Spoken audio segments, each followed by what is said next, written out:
46. Save. Cool.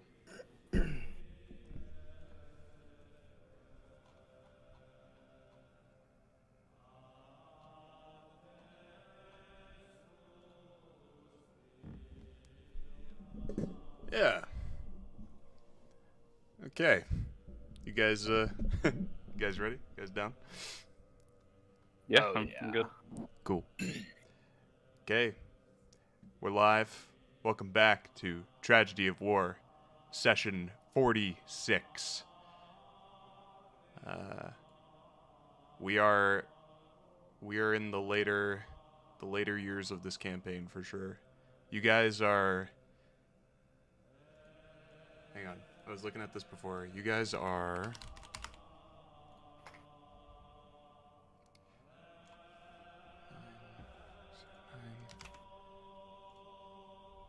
Fuck. That'll show up on stream. You guys are like 60% of the way through the campaign. For frame of reference. Ooh. What was the halfway point, would you say? The halfway point was...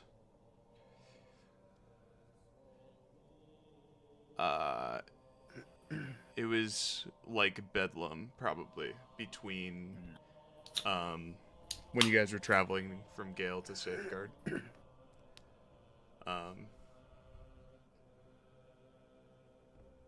That said, the number of sessions has increased like a lot in Arc 2 than it did in Arc 1. Arc 1 was like, we were just like going. In Arc 2, you guys are like spending a lot of time in cities and stuff like that, so it's still probably about 60, but anyway.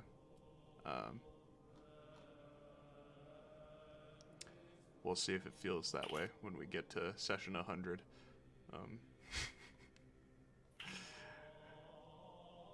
So kick it off this session with a recap. Session 45 was last session, so let's talk about what happened. Last time on Tragedy of War. The session began with the faithful few catching their breath after their battle within Palisade. One of the enforcers, Lazarus, helped Vough up off the ground after his near-death experience, and then he flew off to seeing after the rest of his comrades. He found Rolland attempting to resuscitate Iramul, and he fell to his knees. Iramul. And he spoke a few words in honor of his dead companion. But yeah, he did take the L. Racism. Maybe he would have survived if he were just an agent of Bedlam. You know, if he just stuck to what tieflings are supposed to do, maybe he would still be alive. It's anyone's guess. After a moment of silence, Lazarus rose to heed the words of his captain, his words of comfort, I suppose, as Rolland spoke of meaning in his death and the impact his sacrifice had on their cause, moving the front line forward of the war. Lazarus responded kind of tiredly. He felt that their cause was fueled by the blood of the fallen.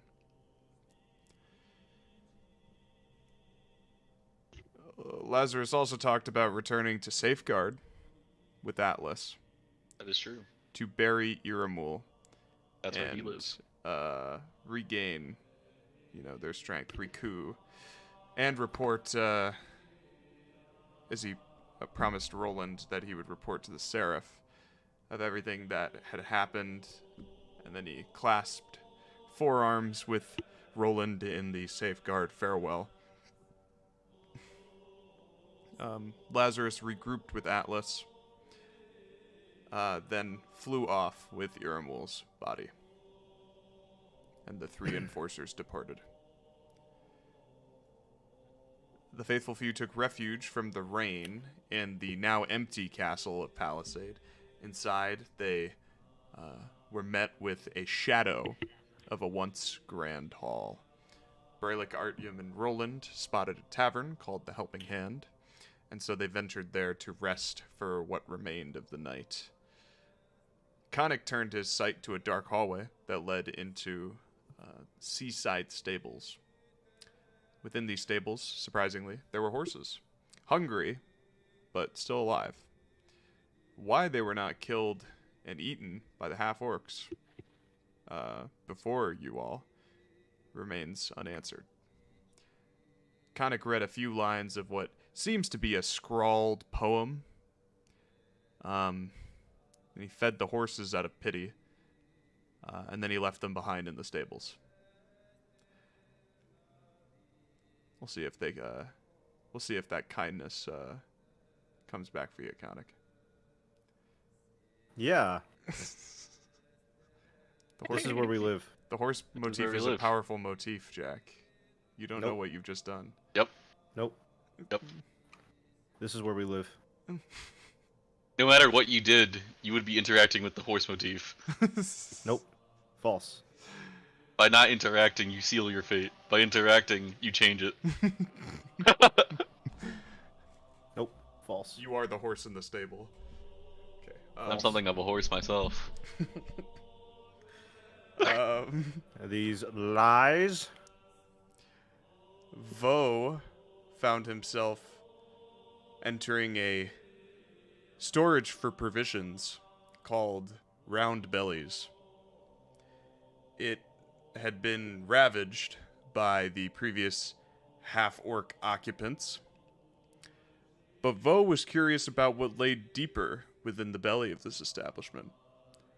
He waded through the crates and found a display case along the back wall.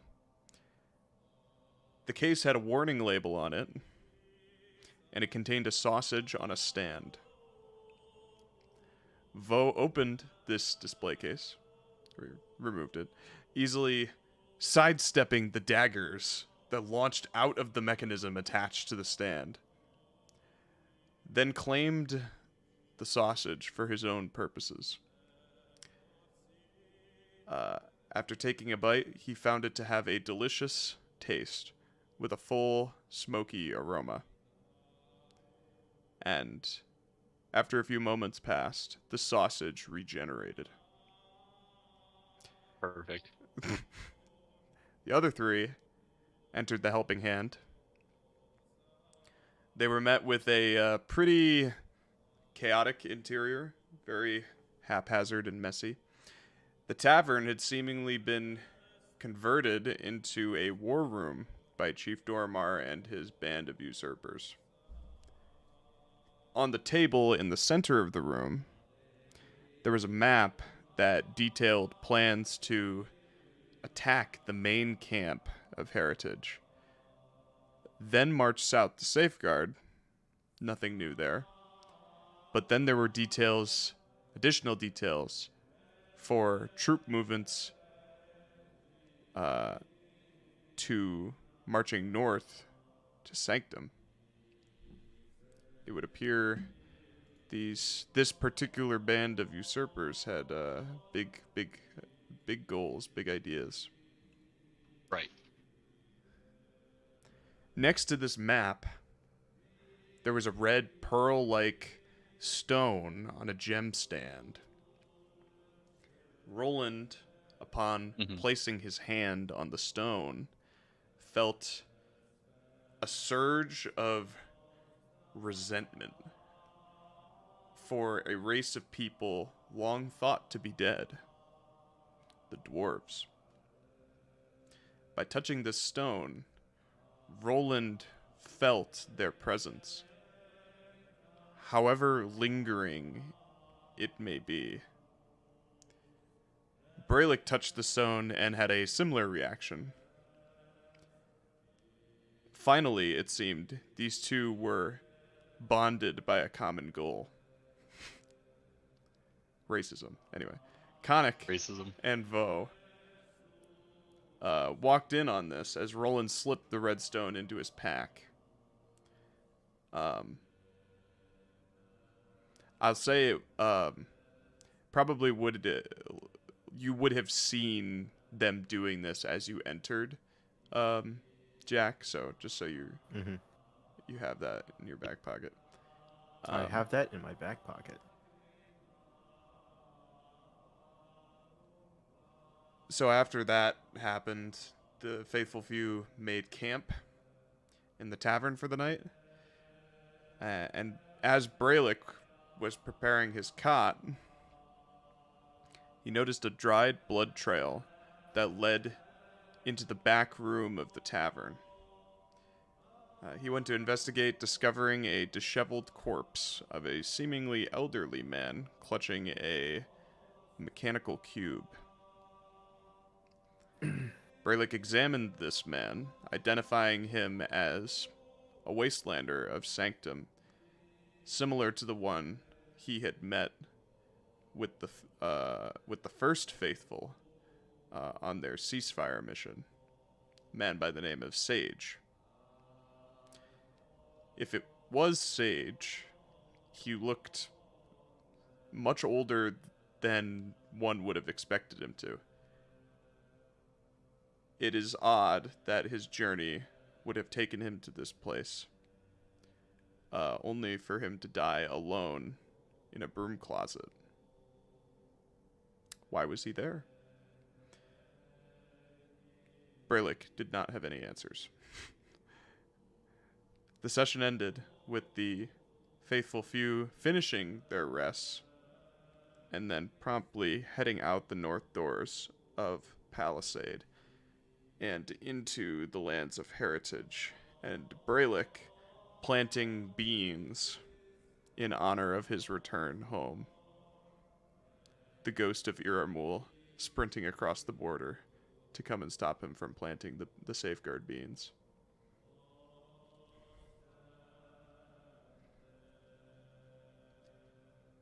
So, given the circumstances, we could say you guys, like, retroactively, like, what you guys, if anything, you want to do in Palisade before you left. And then we could just say that, you know, Brelikk still planted the bean or whatever, but it's, like, in the future right now. It hasn't happened yet. Or we can just pick up right from there with planting the bean and you guys traveling in heritage. If there's something you want to do and wanted to do in Palisade before you walked out, you can do it. Otherwise, we'll just pick up where we left off.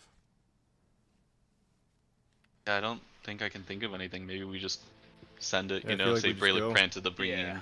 and he's kind of just following along as we go here. Yeah, that sounds good to me. Let's just flush the map.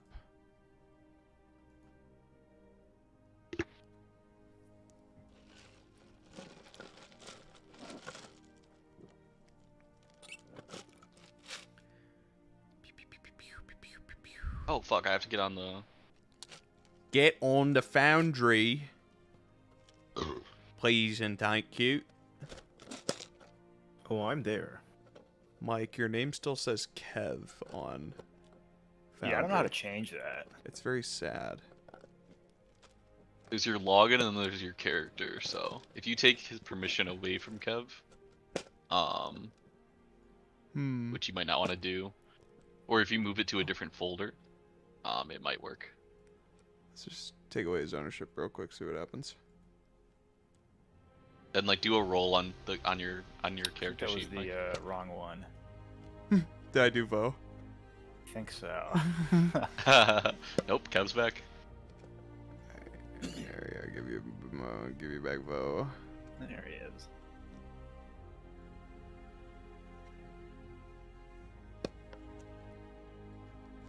are you going to fix this, Rolland? God damn it. You're a son of a bitch.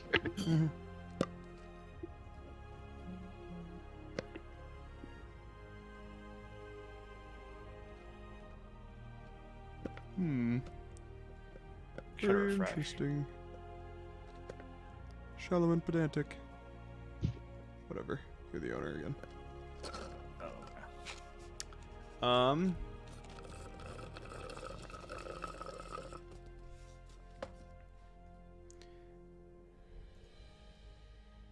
Activate.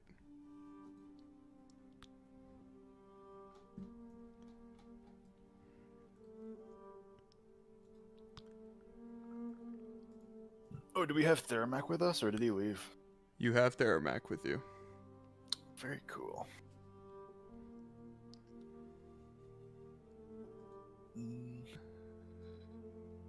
Let's see. I guess we just start walking. Yeah. How far is Heritage from Palisade? Right over the border. But to any major settlement, I'm not sure. Probably like a day, You. if I had to guess. You all abruptly are interrupted by Brelikk storming ahead, seeming to know the path forward. He runs forward and says, "Zug zug." And then he runs away. Well, Cannon, it's time to bring back the BDSM belt. I need to get a child leash for Brelikk, please. So yeah, you all continue on this cracked ground ahead of you.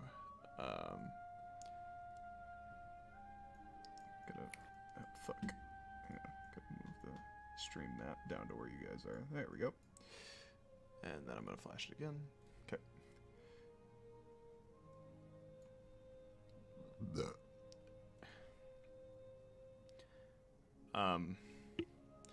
So yeah, this mist that's in the air is brought upon by these geysers that are nearby. Like, you hear them every so often. You can't see them because of the mist, but you hear like a, every so often of one of them erupting, and kind of like a wave of heat coming from off the side of the path. And Right. the mist kind of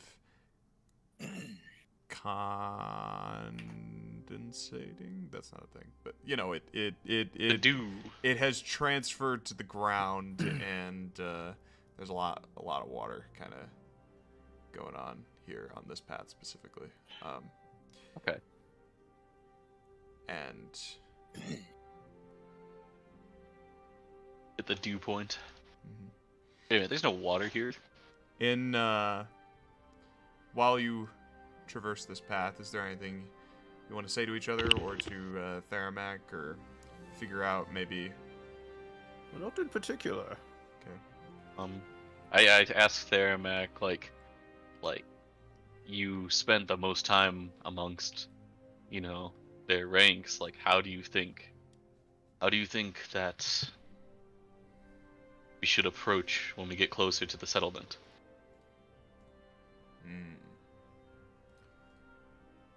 Let's see here. A good question. Let's see here. Beautiful. Well. Maladar is expecting an attack from Doramar. Right. I imagine he does not yet know that he is gone, or that he has been felled. Still, he knew of the threat of an attack, but he did not prepare, I suppose. There are no defenses in place for if Dorma were to attack. I do not know why this is the case, but Dorma was not driven out, he simply left. And after he'd left, he saw how many followed his lead, and in that moment he felt owed. And so he planned an attack, but Maladar did not plan to defend against it, I suppose. Not when I left, at the very least. So perhaps you're saying we use the element of surprise, show up and start swinging. Well,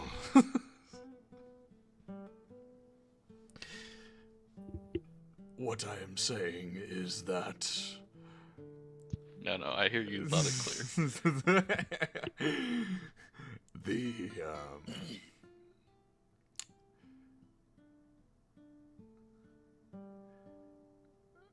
The people of Heritage are not... Well, the people of Heritage are... They say they're looking for a fight, but whether or not they're prepared for one is certainly up in the air, open to dispute.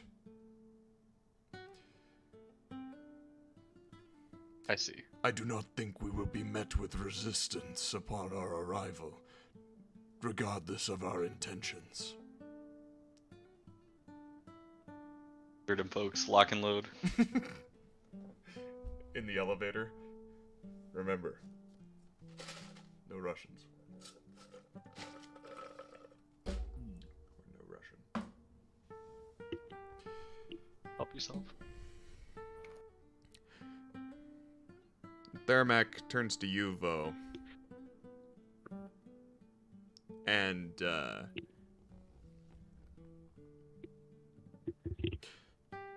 after mentioning resistance, he'll say, Though it is, prior to my departure in Heritage, there was an edict, I suppose, which Maladar issued regarding the Genasi populations within the main camps of Heritage.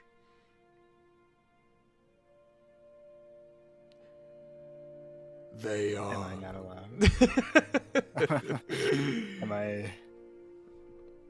Do I need a disguise?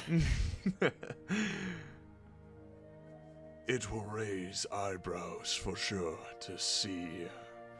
For one to see a Genasi after the edict was posed. But... They were... Well, spit it out. What is the edict? Sent to the World Forge to... construct a great wall between us and Sanctum on the northern border of Heritage. The Genasi have not been in the main camp for some weeks now. They are out at the World Forge.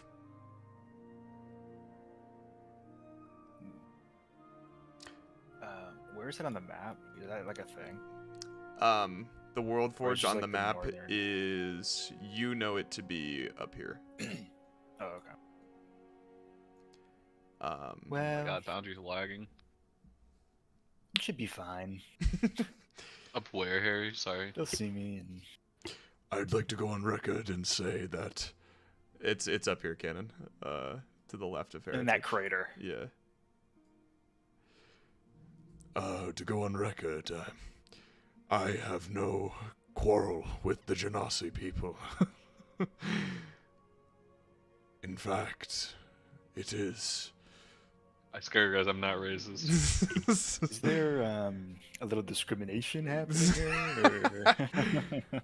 Well, the edict was not accepted by... It was not well received, as I'm sure you can imagine. It was not a request, as it was more an order of sorts.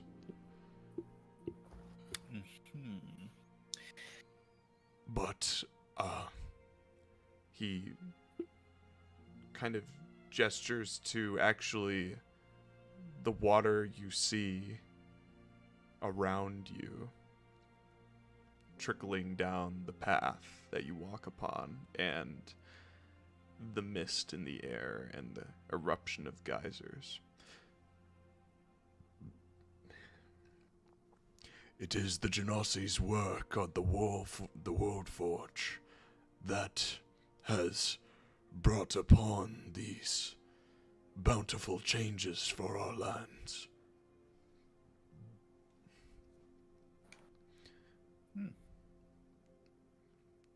I believe them to be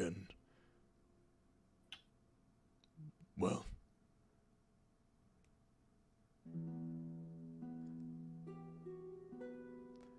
I sympathize with their plight. If Maladar were to be overthrown, then the Genasi people, we were planning at Palisade to discontinue construction of the wall and instead build a bridge over the north to Sanctum. Oh, that wouldn't be good.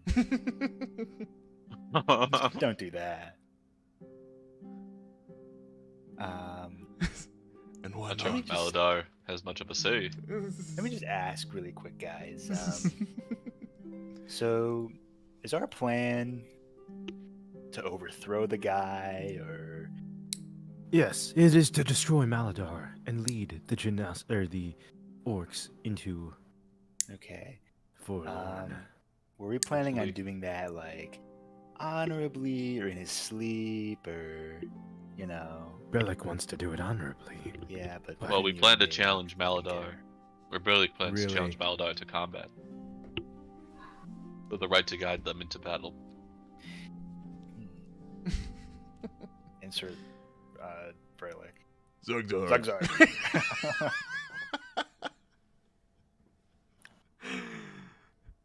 Oh yeah. Okay. This I is guess I'll what keep we that in do. mind.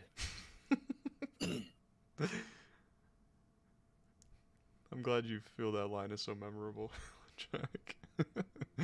For one reason or another. Just thought I'd ask, to make sure we have the same goal. Yeah, I mean...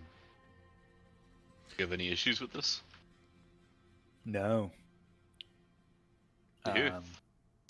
Now that I learned Brelikk was a leader person, that kind of changes some things for me, but everything Well, should be he's good. maybe newer to the leadership, but yes.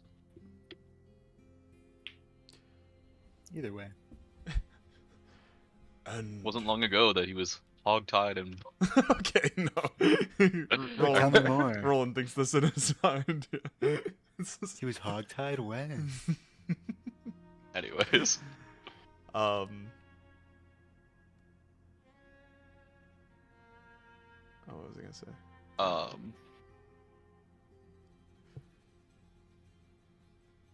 And so,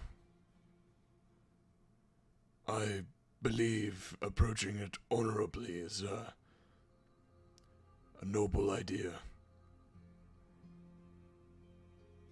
I care not for the nobility of it, but your people, they will follow if held up in the tradition of single combat. Thus, it would make the most sense to do so. I Yes. think it's our best chance. I'd rather fight one Maladar than an entire orc army. Do the people know Brelikk? Yes. Like, is he a name?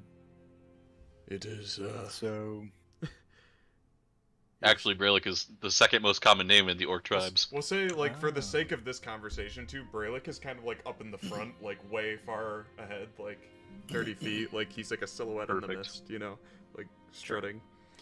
And he thinks to himself, "This is where we live." um, Well, like, what if we just kill Maladar and Zug. say that they had a 1v1? Well, of course. I mean to say anything in the mind's eye of the people to think that. Whether or not it's true is irrelevant.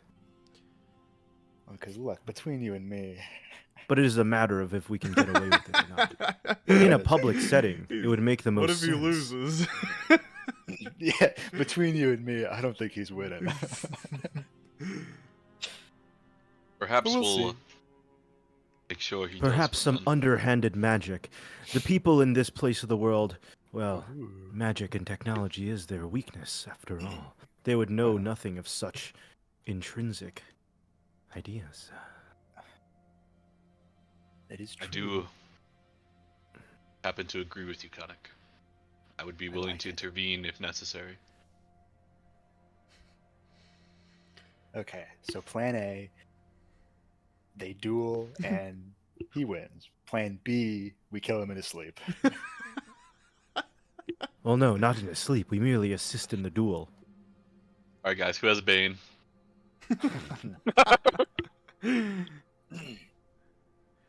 The people of Heritage, no matter the method, will need to witness the killing blow if they are to accept him as their leader. Correct. Does anybody have any illusions? You fabricate the whole Honestly. exchange and you just shoot him with a gun. Yeah, we killed. No, we used Major Illusion to make it look like he's fighting Theramek, but we are, or not Theramek, Brelikk. Mole. Maladar. What's Maladar? Yeah. Oh, sorry, they all look the same. Volkai. you were going all over there.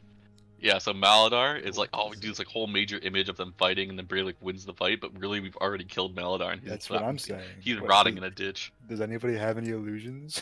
No, I don't think any of us have major image. No, that plan's I care wrong. not for illusions. I do not have such magics. Yeah, me neither. Well, let's just go plan A. Genasi, what was your calling prior to your leaving Heritage? 'Tis not often we see Genasi in other parts of the world, and I did not see you traveling with these ones over in Gale. Well, I was living in Destiny pretty much all my life, but I was born in Heritage, moved to Destiny, and then Destiny fell. And You when is know. it that you left Heritage? You seem rather youthful. Yeah, it was when I was a kid, before the Purge. Yes, the Purge. Yes, the Verge. The invasion of Sanctum. Sanctum's invasion of Heritage, yes. Yeah. That was a good time to leave. How is it that... It was very good timing, as a matter of fact. Your parents must have been quite gifted very in foresight to predict such an event. Apparently.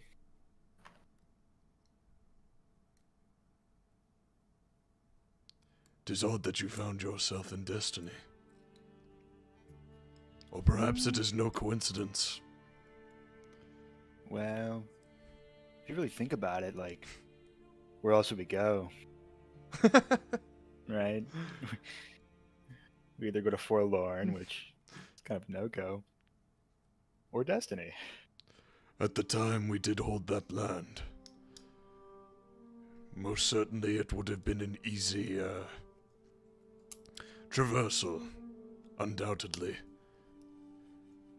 Yeah, I mean, I don't really remember much of it, because I was so young, but Destiny was fun.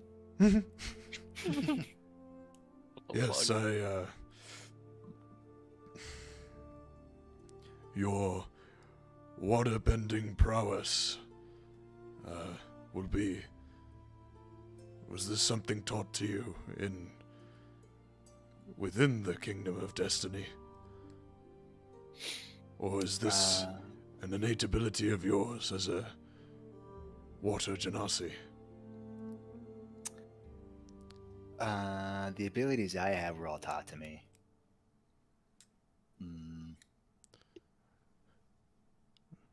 Never really did much with real water,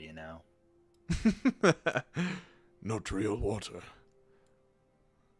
Well, the stuff that I have is all like, it's not real, It's just like my soul or something, Ah, of course. Well, admittedly, the anatomy and powers of the Genasi have been lost to me for some time. I thought I understood it at one point, but now I am not so certain. The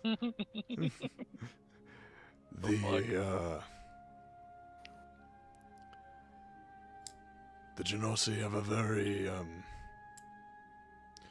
cryptic past that they do not share with the other kinds of heritage. This world forge of theirs is a sacred site that none are allowed to see.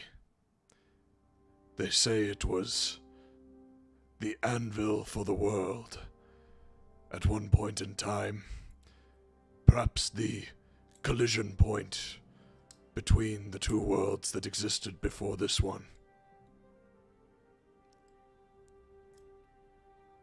It is where the worlds came together.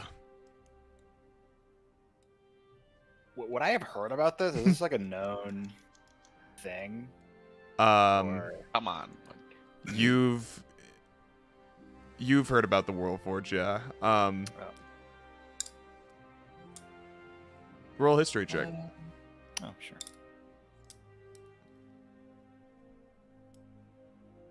History.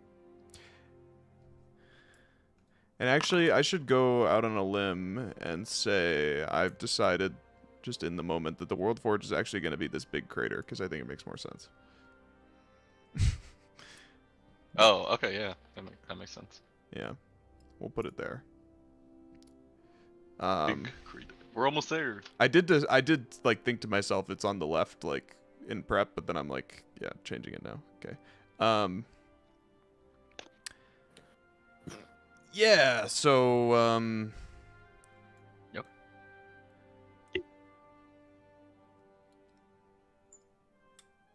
The Genasi, trying to think of exactly what information to give here. The Genasi, the World Forge can only be operated by Genasi. So even if other people found it, like, they wouldn't be able to use it. Mm-hmm.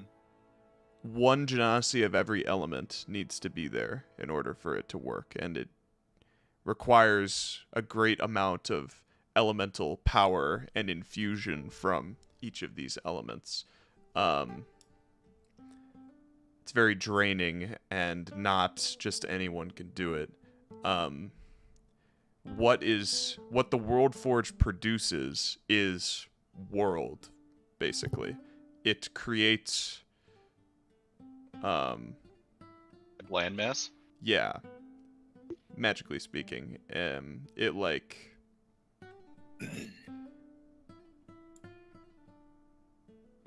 it has been used in the past to extend the land of heritage into the sea, like up into the northeast of the map.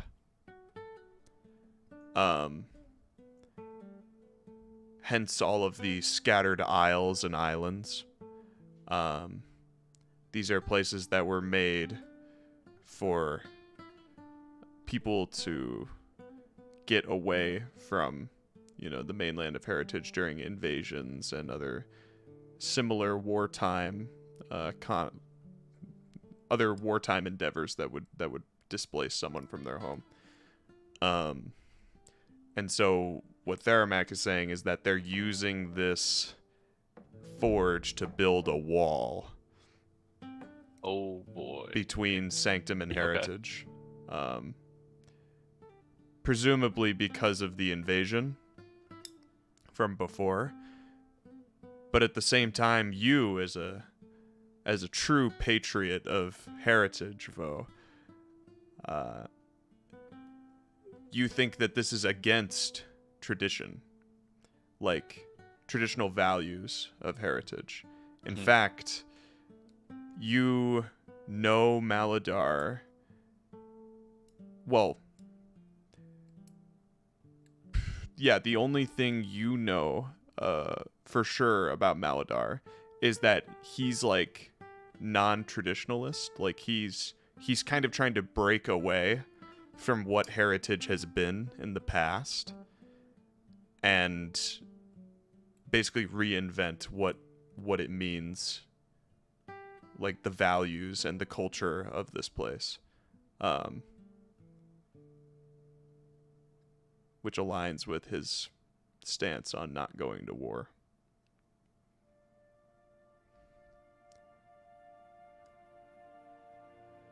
Okay.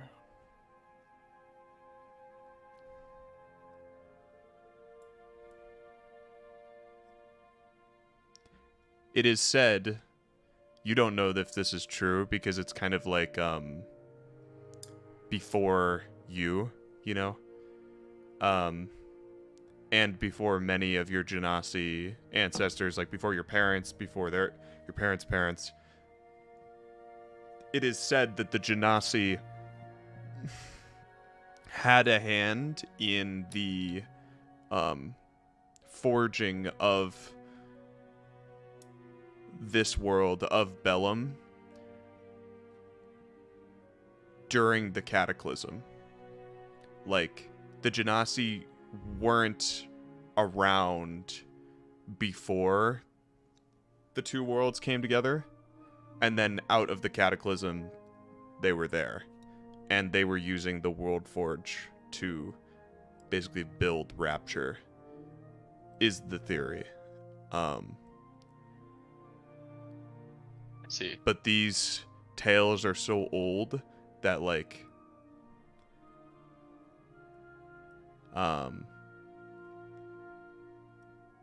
they don't really, it doesn't really matter anymore because now Rapture exists and no one's old enough to remember whether or not that's even true. Yeah.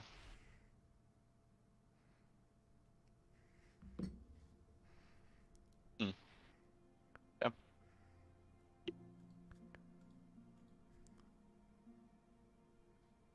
Ready. Might have to do a quick recap for some world building on when the other guys get here, so they're on the same.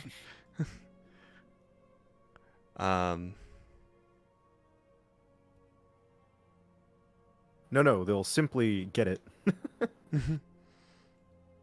Surely they know. The World Forge. Yeah. You know what? Yeah, you know what I'm saying. Yeah.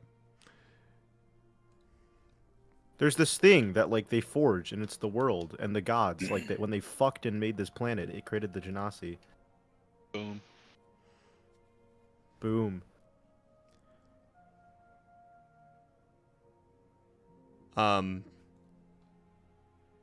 And unless there's anything anyone else wants to say as the conversation dies down, you emerge. So Brelikk kind of disappears above the steam, and you emerge from the steam as well into the night air, much higher than you were before. Like you're moving up and ascending, and then you're higher in elevation. and you're on a ridge. You round the top of this ridge, and you find yourself at the top of what you realize is the edge of like a massive crater. And Brelikk is standing on this edge, gazing out, smoldering, out over the lands ahead of you, over the main camp of Heritage.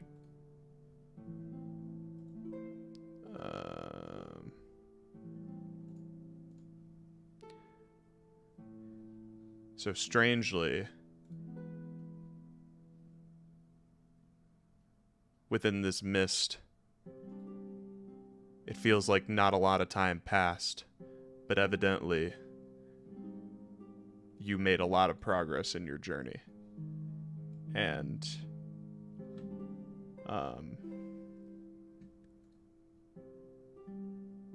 before you lay these war-torn lands, craters inside of craters, ridges on ridges. The land is like layered, old and weathered, and it just looks punished by its harsh history of war. But you see down with the flickering torchlight and echoing sounds of what sound like celebration are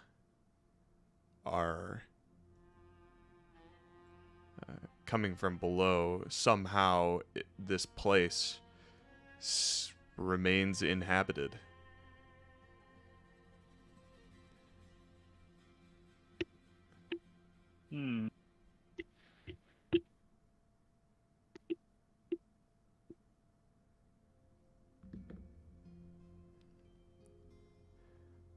And Brelikk, after taking in this sight, descends the ridge, and Theramak follows suit. And soon after, everyone else does as well. Yerp. Alright. Where's the first fireball going?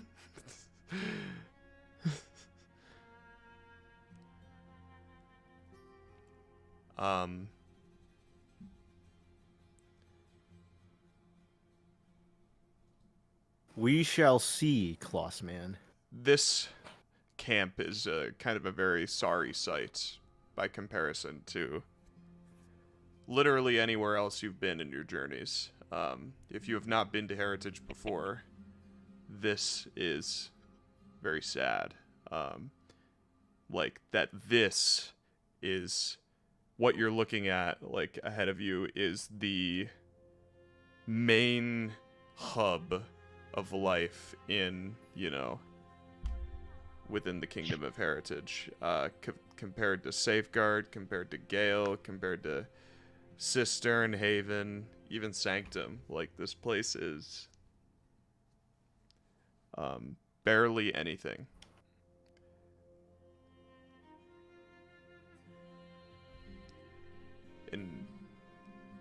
In most of your eyes.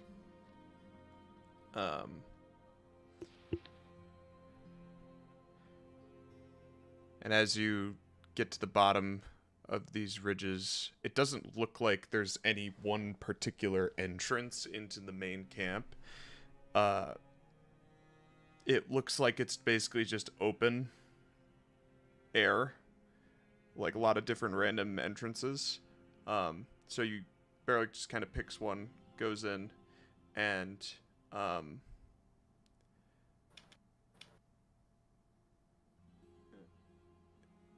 the sounds of this quote-unquote celebration is really just like the nightlife in Heritage. It's a lot of cheering and jeering and drinking and dancing. From what you know about the people of Heritage being like disgruntled with Maladar and, you know, not being allowed to go to war, seems to be an awful lot of, like, you know, happiness going on here, which is strange.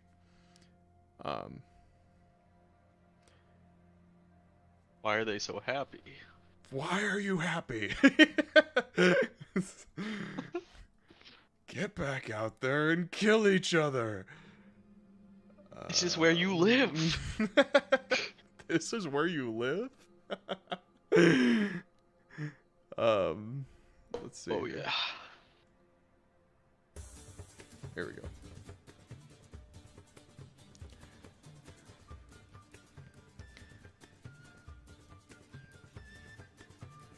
So, this celebration that's going on looks like the people of Heritage are all moving, flowing in the same, like, general direction.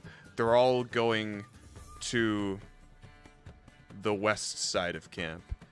Like, all individually, kind of like stopping what they're doing and going on over there. Some are carrying drinks, like, arm in arm, you know, stumbling toward this central location, seemingly, within the camp. And it doesn't look like there's anyone in this camp that is, like, paying any attention to you. Nor does it look like there's, like, guards, right?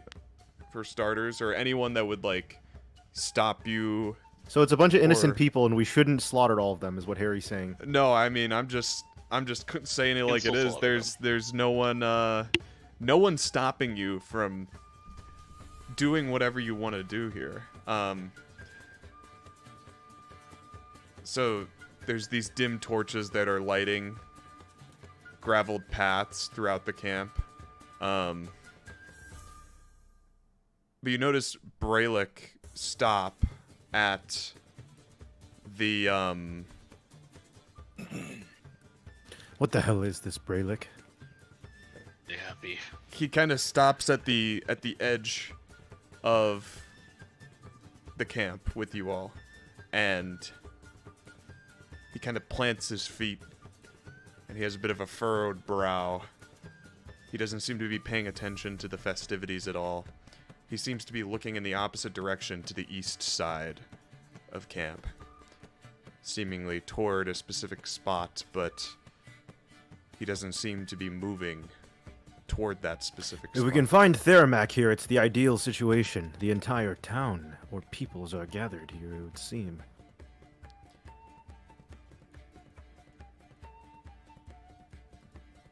You get the feeling... Maladar? Yeah, Maladar. Yeah. Oh, okay. You get the feeling that Brelikk needs some time to gather his thoughts before confronting Maladar. You have come to realize that this place and its people have a kind of complicated history and dynamics in terms of who supports who, and you remember hearing in the past briefly that Brelikk once supported Maladar, like they worked together on things.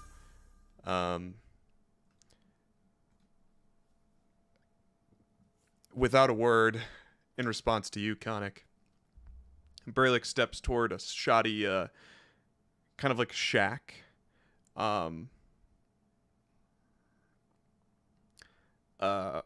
Just like on the outskirts of the camp.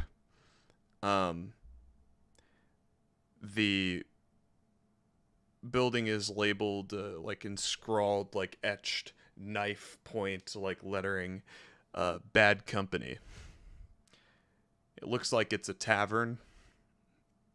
Man. And Theramak, seeing him walk off in uncertainty toward this tavern, he follows in after him, perhaps to share in a drink. So here we'll say Artyom goes there too, so that it's, and he takes Sasha, a little cowbell, ding ding ding, and he kind of ties her off outside this tavern, and he walks in as well to share in a drink. So here you three are, standing outside on the outskirts of this camp. You hear the sound of a hammer ringing against a nearby anvil. And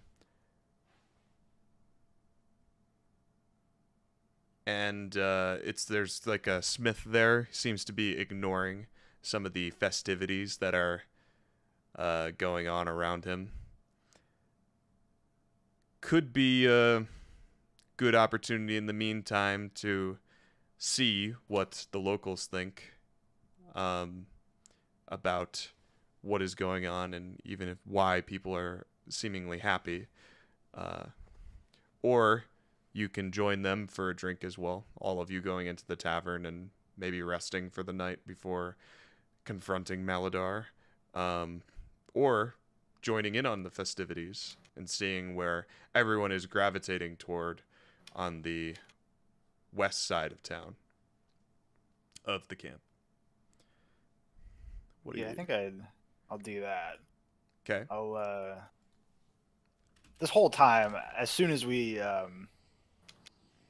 like saw the camp, I just have had a look of shock, maybe a little disgust. It's been a long time. Yeah, it looks way different to you. Mm-hmm. So yeah, I'd probably just follow where everybody's going, see what the hubbub's about. Okay.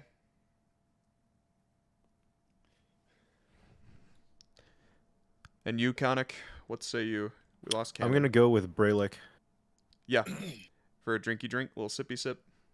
I'm assuming he knows where to go. I'm assuming he's on the mission. You know, he's on the prowl, motherfucker. Yeah. No, he does.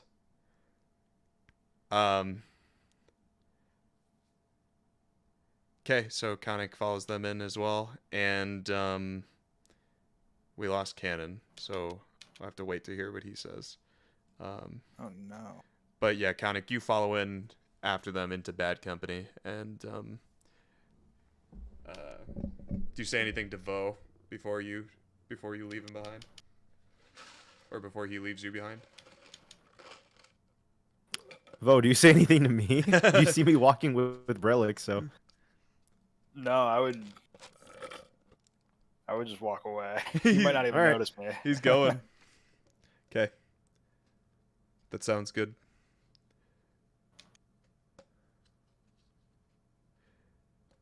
And so you walk off on your own, Vough, and you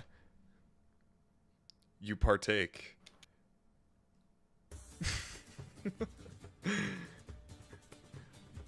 Following along with these people who are very drunk and oblivious as to you and anything else that's going on, really, except what's directly in front of them. Which, as you get further to the west side of camp,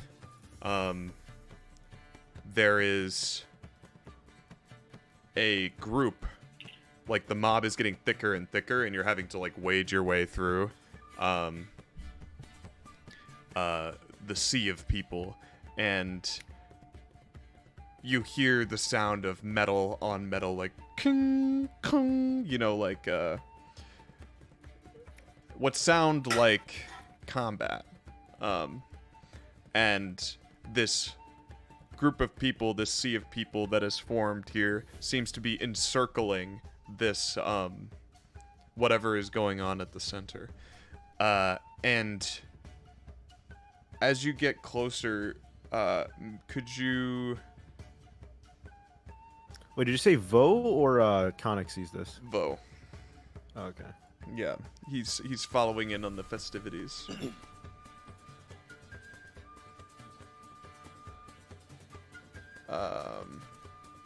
So I was gonna say I was gonna say history, but I actually don't think it's the crater I was thinking of. Yeah. No history.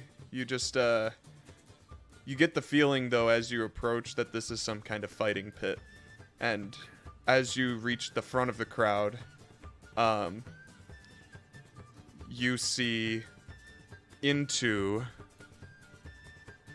an arena of sorts.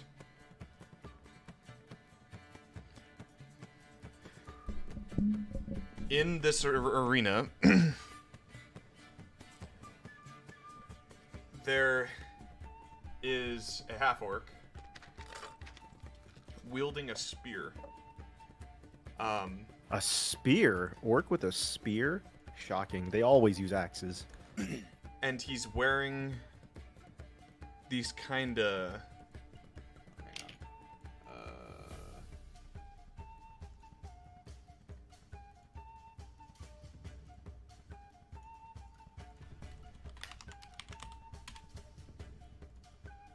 where is this? Half-orc. God damn it. I was gonna put this guy's art in, and then I didn't. I don't know why.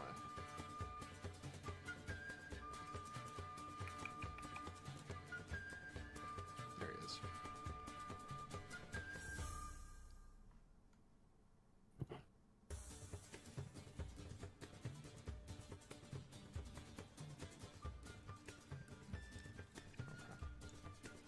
Half-orc.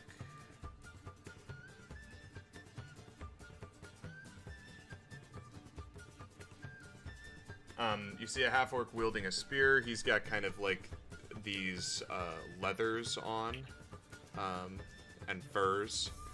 And the way he is wielding this spear is very deft and, like, you know, spinning it in all kinds of ways. He's got this kind of ponytail beard, or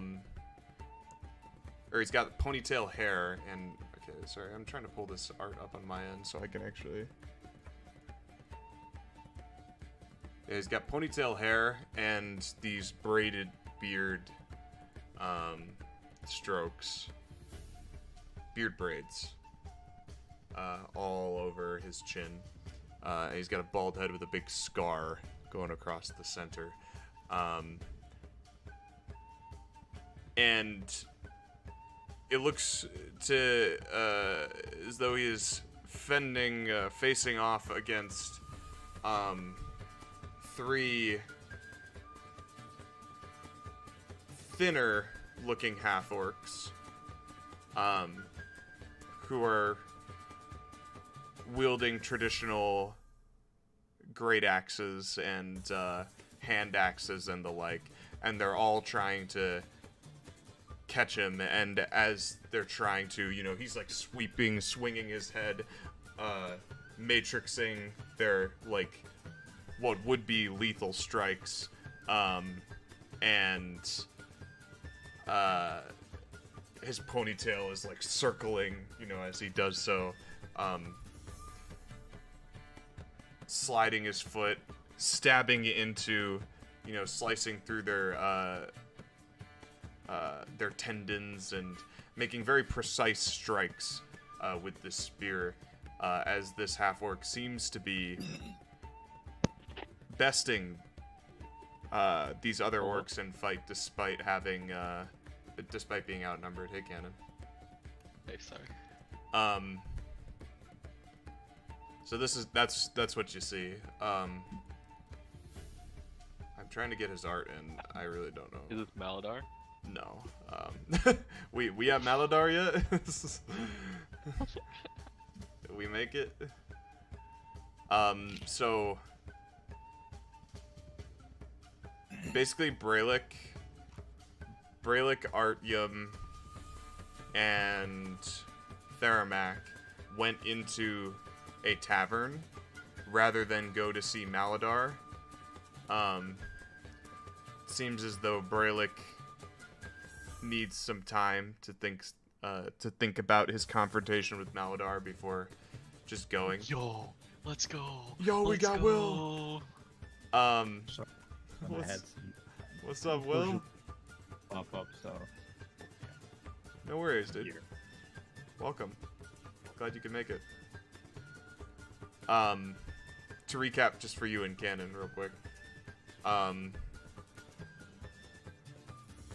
You have all arrived at the main camp of Heritage. And Brelikk, since he's not here, rather than go straight to Maladar like he had planned, you get the idea, you get the feeling that he needed some time before confronting him. So he just went straight into one of the nearby taverns for a drink and to think things over. Theramak followed him in. I said that Artyom as well just followed him in there since you weren't here.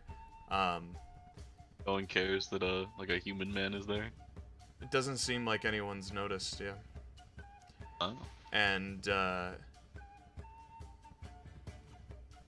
Khanek has also followed them in there. So Vough has gone to see what everyone is celebrating, like what's going on. Vough, as you followed this crowd and you've seen this arena and all these people gathered around, it doesn't seem as though there's anything particularly unique about this festivity. You get the feeling just upon looking around at the faces of these, these cheering like onlookers and the fighting in the pits below, that this is perhaps a nightly occasion, a nightly kind of occasion, celebration, whatever you want to call it, and it feels very patriotic. Like you like the vibes of these people who are, this is what Heritage is all about, kind of a thing, Sure. I cannot get this guy's art in. It's impossible. Foundry won't let me, so it's not happening. But as this half-orc with a spear places his final strike into the heart, lethally, of this rather young, strapping-looking half-orc fellow, pierces him through the heart, removes the spear, and he falls to the ground. And there's a moment of silence, and then an eruption of come from the crowd, just all around this pit. Like there's one in particular of this half-orc who just opens his gaping maw and yells as loud as possible right in your ear, right next to you. And he just seems totally wasted, completely gone. He has no sense of what is happening anymore. He's just like part of the mentality at this point. And the half-orc removes the spear, the guy falls, and he turns to kind of receive the crowd's approval. And he points with his spear around at the crowd. Is there no one else? Kerchak, the unrelenting, will never be slain. Artyom, get in there. So you see this Vough, and everyone is like, like still like belligerently screeching at the top of their lungs, but it does not appear as though anyone steps forward immediately. No one at all. I'm just thinking. Am I there or am I with Brelikk? You are with Brelikk at the moment, yeah. Ah. Oh wait, so is who is here right now? Is it me? Do you want to be No, with Vo's Vough? the only one there. Oh, Vough. Do you want to be Huh? with Vough, Will? Yeah. Yeah, let's do that. I'd say you could definitely have made that choice. So, Vough, as you're standing there, Artyom just kind of appears next to you. He kind of pushes the half-orc out of the way that was screaming in your ear. And just gives you a I nod. look down and give him a I have like a I have like a mug in my hand. I imagine I quickly went with Brelikk, grabbed like an ale off the table of someone else's, and I just walked over, and it's like the foam. I'm like sipping the foam as it's like foaming over the side. I kind of give you a nod. What exactly is happening here? They're doing a fight. Another guy jumps into the arena as you guys are talking about this. Looks like a burlier half-orc with a gray beard. Just a fighting pit. I'm kind of deciding whether I want to get my ass kicked or not. Well, these guys, you could take them with one hand. Because you're quite strong. And I'd like look down at Vough like this string bean. Yeah, I don't know. Fighting's not really my thing, you know. Well, is there any sort of prize, or is it just for fun? I think just honor or something. Probably. Honor. I don't think this town has many riches. It is true. This is heritage after all. I tried telling you this place was a shithole. Yeah, I mean, I knew it's been, changed since I left, but I don't think it'd be this bad. I guess we can sit there and just watch another man die. Why not? Just takes the spear and then just stabbing it down the guy's like throat, piercing him from the inside out, skewering him like a shish kebab, and then piercing into the earth below so that this guy is just like, upright, staying there, and the crowd erupts in cheer again. Oh! As this half-orc walks around, like, having planted the spear in the ground, he walks parading around his victim, pulling, goading the crowd to cheer him on. And he then grabs the spear, the bloodied handle of the spear, and then rips it out. And the crowd erupts in another cheer, and he points the spear around, this time not requesting another combatant, but simply just takes it in as he nods with a big, underbitten, toothy grin. Who among you is strongest? Who among you can step to Kertrak? I kind of look to the sides, kind of sipping out the ale. Look over and I kind of look at him, and I just kind of raise a hand while sipping the mug. Could you make me a stealth check, Vough? Sure. Can I just choose to fail it? Yeah, you can choose to fail it. Sure, I choose to fail it. As his spear is parading around, pointing, and the mark, like your Genasi self, shimmering kind of with your magical Genasi essence, the water perhaps glowing, glinting in the light of the torch. He catches you, and he stops the spear right on you, gesturing it at you, and the crowd all begins to turn to see what he's pointing at, and he just erupts, Genasi! And immediately, Vough, you feel hands from behind push you over the edge of this crater into the arena below. And for you, Will, I don't know if you were in the server when I flashed this. Let's see here. So this is where you and Vough are currently. I'll, as he's falling, I'll be like, well, I guess you had their chance to fight. No. Yeah. Oh damn.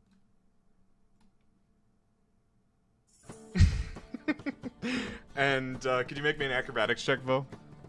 Yeah. And as I get pushed in, my shoulders are kind of slumped. I'm feeling kind of sad. Raw. Well. But I still land on my feet. Yeah. Do you do like a little monk flip as you descend? No, it's kind of just a sad. It's just a sad, yeah. A sad walk. So you kind of land down in this place. And Kerchak continues pointing at you with his spear, and then he swings it around his head and readies it. Should have stayed at the World Forge, Genasi! And he's, The fuck? He plants his back foot and, kind of holds a spear in a way that you haven't seen before, as he sways it, like, from side to side, as if, first waiting for your approach. But do you approach?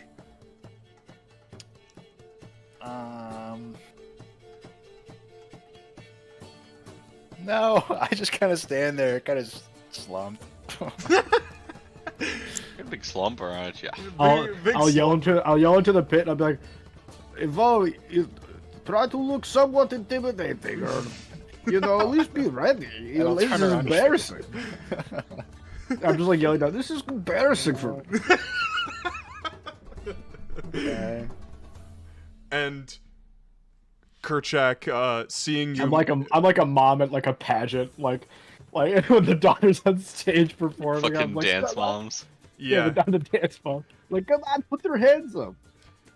While you look up to Artyom as he kind of is giving you this fatherly, brotherly advice, you turn back and you see a spear flying point blank at you. Could you make a Deflect missile. dex saving throw? Yeah. Can I deflect missile? You can deflect missile. Should I do the save first, or? How does deflect missile work? I think you could just do it, right? So Yeah, deflect you missile, roll it just damage. reduces damage. Yeah, and if you reduce the damage to 0, then you can catch it and throw it back. Yeah. Yeah, go ahead and try it. Wait, I give you bardic inspiration. You're not You're there. not there. I know, I'm kidding. It only works on d20 rolls too. But Harry, it would be pretty cool. Kind of just spewing nonsense.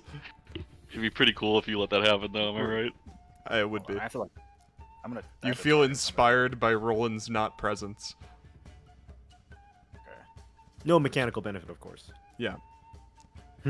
Oh wait, that's not. It. Hold on. Threw it at the horse. That's the. But you do need to have a target, don't you? So you can just use the Yeah. horse if you need to. Okay. I just need to know how much damage it does. Okay. I will roll it. Well, it's got to roll the hit. Well, Yeah. we'll say he has advantage because you were looking away. Sure. So we were kind of just assuming it was hitting before. This is going to be a high number, but don't be startled. Oh. What? Wait. That's a D20, right? That's not... Okay, yeah, he rolled 2 20s. Two natural 20s. Sorry, Mike. Okay. I was You know like, how did I this put shit that in goes. wrong? Sorry, Mike. I thought I put it in wrong at first. Okay, so roll 3D 2D. It does 14 piercing damage. Okay, so then I roll d10. That's not good. So it's 2 plus dex, which is what? It's 5 plus. What level are we? 13? Okay, yeah, so I reduce all the damage. Nice. Do you want to try and throw it back? Throw it back. I have never ever seen this ability be useful. Can you make me an attack roll? Right? Yeah, should I just attack the horse? I guess? Yeah, use the Pretty good. Just attack the horse. Yeah. So It's a motif.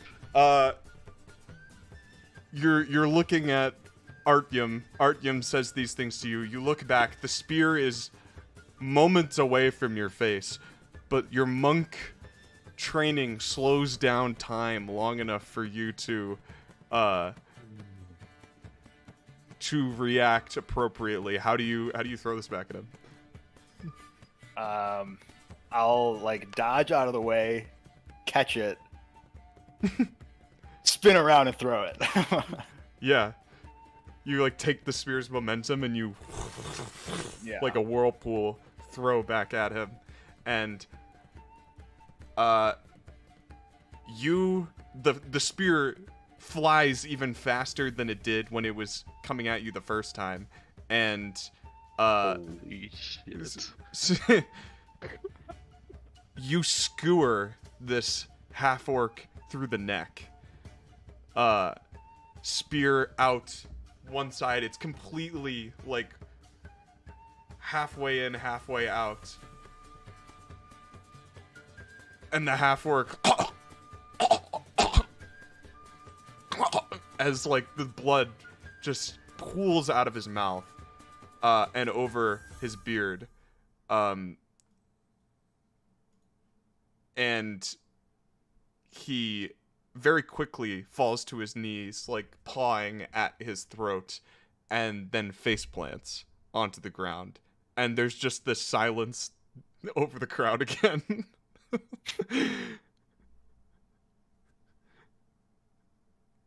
It's That is more like it, Vough. People following up Artyom's approval. Dog, dog. And Dog.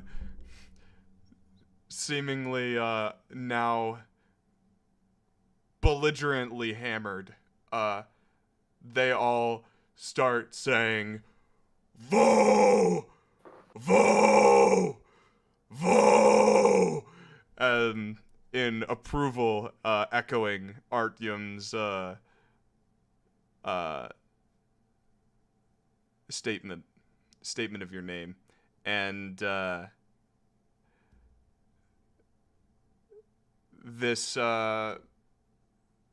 it looks like people are just now like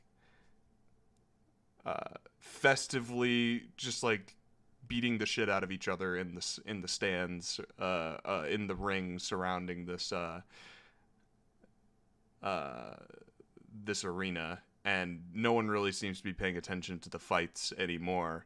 No one jumps down into the pit as far as you can tell. And you're kind of just now left alone down there, and Artyom is standing there looking down at you. What do you guys do?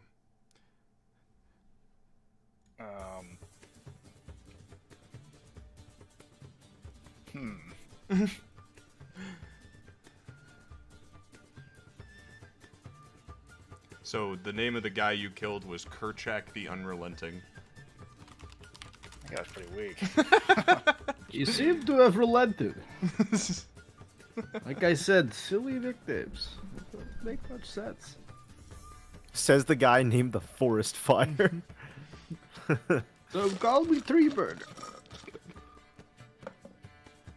And I think I would Artyom. just. Oh, Yavo. I would kind of just. This is where I hop into the pit and fight you, Mike. let's do it. You fucking beat my dick in. Do you want to?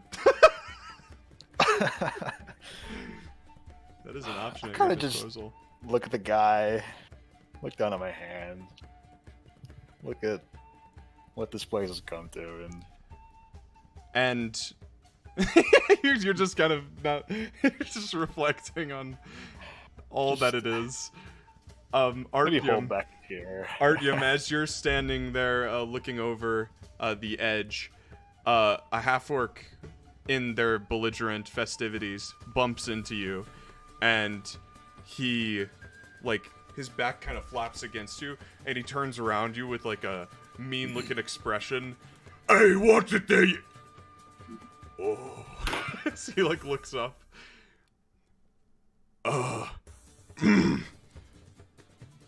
What's a human doing here? Just enjoying the festivities like the rest of you. And the half-orc kind of looks around. Do I know you? You look familiar. Probably not.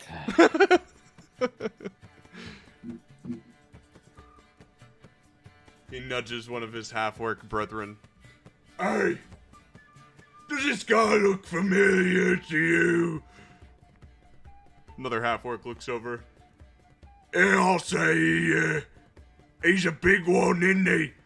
Ain't seen humans come that size normally. Yeah, that's what I thought. Looking like...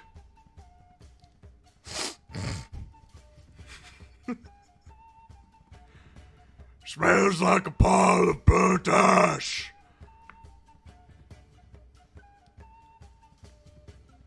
Do you try to excuse yourself from the social encounter, Artyom, or do you stay around to see what happens?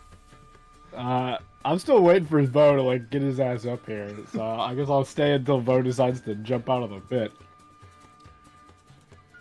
You know that Genasi fella. Yes, it is my friend Vough. Why you letting him back in this camp here? He's supposed to be out building the wall. Building the wall. Well, Wait, Heritage is for the Trump supporters. I look out of the pit and I go, Vough, are you supposed to be building a wall? No. He says he's not supposed to be building a wall. You must speak up, Vough. It's hard to hear you from down there. This is as loud as it gets. I'm You can't struggling read to it hear you. I'm just judging off your facial expression. He says no. Does not have to build a wall.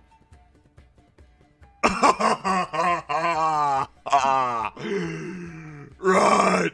Sure. No, it's fine. I don't quite agree with the edict myself. You're finding it hard to understand him, but seems to be slurring his words. He seems to have let go of this idea of Vough building the wall. He's like, You know, you're a big one. You know him. Ever tested your metal against his? I don't believe he has metal. Well, do you have a sword that I don't know about? I haven't seen you use one before. Shake my head no. He says no, he doesn't have a sword. We are 0 for 2 on wall and sword. That'd make you the favored contender then. I got Artyom was done 20 with gold pieces on the big one. Make that 30. as I am not one to Various- fight for your gold. Yes, you know, I fight. I only fight out of real necessity or bloodlust for specific enemies. But I appreciate the support. Vough, are you gonna get out of the pit, or am I just going to stand here waiting? My mug is dry. I wish for another drink. the half-orc... I've as- seen you flip before. You can get out of there. As you said what you said about fighting only out of necessity, the half-orc's expression changes as his maw hangs open, agape with dissatisfaction in your answer.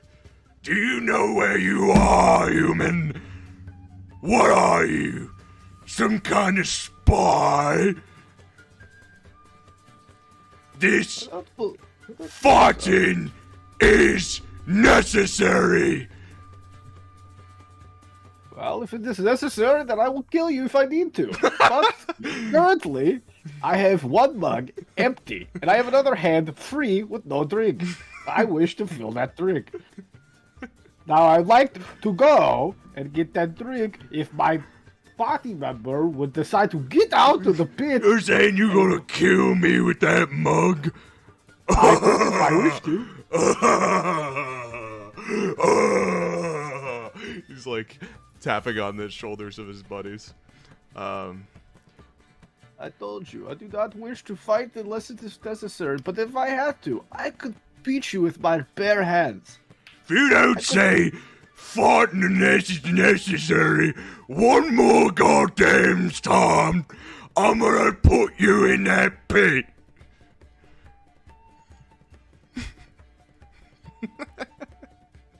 As much as I would like to see that, my friend, I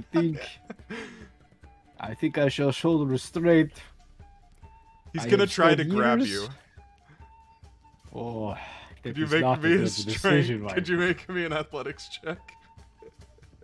Oh, yeah.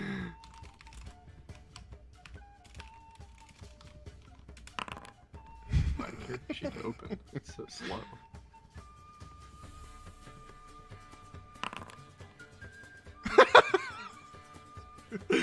He's gonna try and like grab your arms and then try to move you, but you don't move. My friend, it's not a good decision for you. He's like trying to push you, and like his feet are like pushing into the earth. He's like running in place. My friend, I have tried very hard. I have spent many times in the mountains trying to restrain my anger and frustrations, and I have done quite a good job to do that. And I really do not want to go back to the way that things used to be. I am much more peaceful now. Talk. Peace. Some Nazi you are. Hey, Brelikk, Chenworth, these guys are Nancy who doesn't know how to fight. I look down at the mug and I go, I apologize, Sasha. Close your eyes. And I literally take the mug and smash it against the side of his fucking head. Could you roll me I don't know what improvised weapon, yeah. Which is just your strength. D20. Let's roll it. Dirty. Yeah, you smash the mug into his head, and you break the mug. And you see an immense amount of spittle and drool fly out of his maw as you crack his jaw. You feel it break as you watch him slump against the side of the arena and then topple over the edge down below. And Vough, you just watch the body just... It's not far enough to kill him, but it doesn't sound pleasant. And the other half-orcs that he was like gesturing to like, you know, help him out, they kind of like look at each other. They're like, and they start drinking and like looking another direction and paying you no mind. I look down into the pit and I signal for Vough again. Mr. Brelikk. Welcome, Matt. Main characters here. Finally. Matt, save us. Sorry, I was late. Matt, you're in a fight to the death with Maladar right now. Wait, I'm in the fight? What? Yeah. Hold up, wait. You actually lost a leg. You Not there lost yet. a leg. Okay, thank you. And then he wrapped a whip around your neck like a choker and pulled you down to the ground. Yeah, Matt, no, you are I'm now not- you're the chained catalyst. Real quick, Cannon. I've been in a car for 4.5 hours. Not in the mood for your fetishes. Oh. Alright. Damn. Where are you driving from? Me and my family. No, sorry. Me and my brother. We went to Iowa to see our grandparents because our grandpa got out of the hospital recently, and Wow, he's Cannon, not. way to be an asshole. He's not doing fantastic. So we stayed a bit longer too, and that's why I was later than expected. All good, man. But yeah. No worries, dude. Hope. Yeah, if you watch back the VOD, it'll be a fun time. We've been having some goofy little moments. Can someone catch me up at where we are? So yeah, let me flash all enjoy the the visuals. festivities. Yeah, let me flash all the visuals in the order that we've done them so far for Will as well. Yeah, you're in the Foundry, cool. So you the others, you were kind of charging ahead, like leading the way back to Heritage since you know the way from the border. Yeah. The others were just having a conversation, on this cracked and cracked path before you with the trickling stream and everything.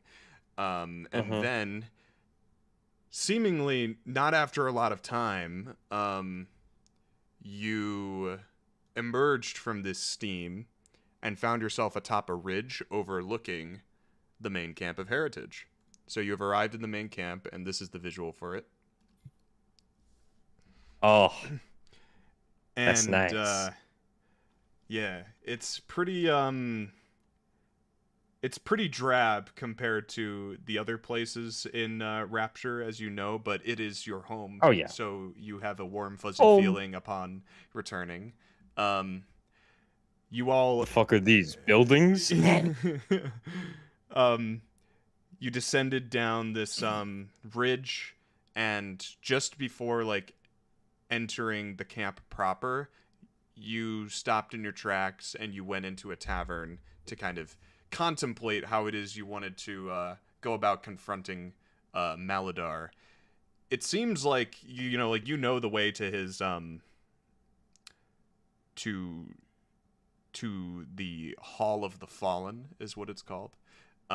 Yeah. But which is where he would presumably be, but in this moment, you're stepping back into the main camp for the first time in a while, and so much has changed, you kind of needed a second to process things, so you went into this tavern called Bad Company with Theramak and Khanek. Artyom came for a bit just to grab a mug, and then he ran off to hang out with Vough, and then Vough and Artyom found themselves following the festivities. People in this in the main camp are celebrating, which is weird. For a group of people that is seemingly disgruntled with the current way that things are in Heritage, it seems like this place is kind of thriving culturally speaking. Then they found an arena where they looked over the edge, and Vough just was watching this guy kill person after person who was hopping into the pit, and then Vough got thrown down there by a bunch of half-orcs to fight this guy as well, and the guy threw a spear at Vough. Vough caught the spear, spun it around, and threw it back at the guy, skewered him through the neck. The guy fell over and died. Everyone erupted with approval, and you just came in at a moment where Artyom was basically being drunkenly harassed by a group of half-orcs who seemed very interested in the idea that he was a human and that he didn't think fighting was necessary, or that he only fights when he needs to. So they were trying to throw him into the pit to fight Vough, but Artyom refused, smashed his mug over one of the half-orcs' faces, broke his jaw, smashed the mug. The half-orc fell off the top level of the arena and fell down into the pit below, completely unconscious. And now Vough and Artyom are trying to leave this arena. Vough, how do you go about getting back up, Mr. Monkman? Well, still kind of sunken. Obviously very, a little depressed. Yeah. but I kind of just run out. Yeah. You are able to kind of just ascend the wall that you were thrown down with a burst of speed, and you just like appear next to Artyom. Artyom, and now Vough is beside you. Cheer up, my friend. I think you need a drink. No, I don't think that'll help. You both begin wading back to Bad Company as you talk, if there is more that you want to say. Jumping to Khanek, Brelikk, and Theramak. And Rolland. And Rolland. And Rolland poop. I forgot Rolland, yeah. You're all four are okay. sitting down at this table, and at this point you have that clear, nameless liquid that is like the favorite alcohol in Heritage, Brelikk. And, yeah. Theramak also has a mug of it. It's kind of like Everclear. And Rolland and Khanek, you have sat down with them, whether or not you have a drink. Do you get one, either of you, or do you just sit down with them? I think I would just sit down. Yeah.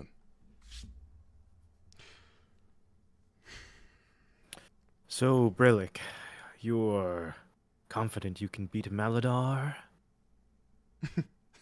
Very much so. Cutting to the chase. Mm-hmm.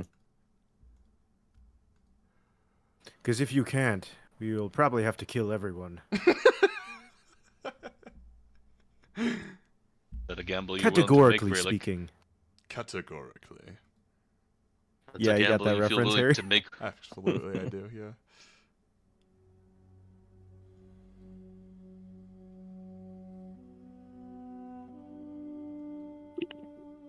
Yeah, I just say that. Like, is that like a risk you're willing to take, Brelikk? I have been ready since Sanctum made the decision to put him in power.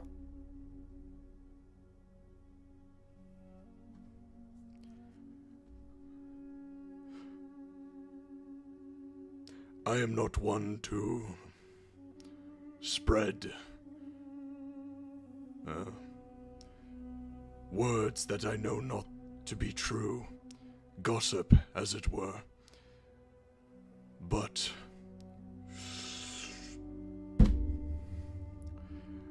there was talk at Palisade, driven by Balakazar. Rumors that, well, Maladar is the false chief. Not much is known of him prior to his assignment as chief of Heritage by Sanctum. In my experience, while I might disagree with Maladar's views and way of ruling our lands, I never thought him to be anything than what he appeared to be. I do not believe the filth which was spread within those walls, but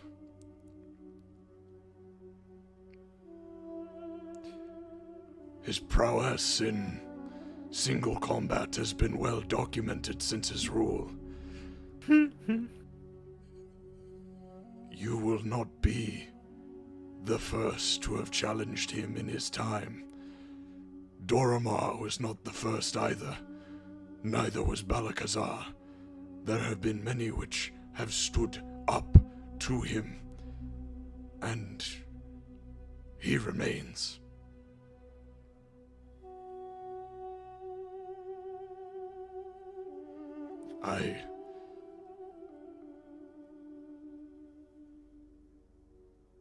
I trust your prowess in battle, from what I have witnessed firsthand, Brelikk, but do mind yourself. If we are going to win over all of Heritage, it needs to be done the proper way, the traditional way. Those from both Blood and sides. steel. Those from both sides of this civil war will only see the grab and power as just another break in tradition if I don't do it properly. Baeon knows there's been enough traditions broken here. You see Theramak's nostrils flare as your words imbue the fire in him, like he is fully in agreement, like nodding as you speak, to the point where he like slams his mug back down and the drink spills over off the side of the counter. Dude, the echo after you slammed the desk was so poignant. Really? Yeah. It was really good.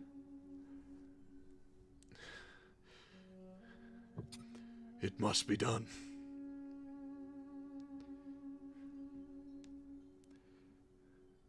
Are we to see him tonight? Whatever time is best. Traditionally, I've only heard of the duel. I do not know what time is most appropriate. If you challenge him tonight, he will set it for the next day. I believe time is of the utmost urgency.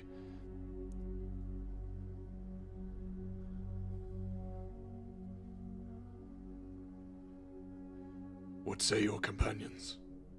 He looks around at Khanek and Rolland. Oh, it's up to Brelikk, it would seem. What we do is irrelevant. And we issue the challenge tonight.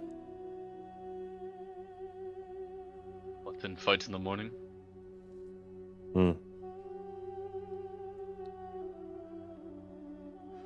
I urge that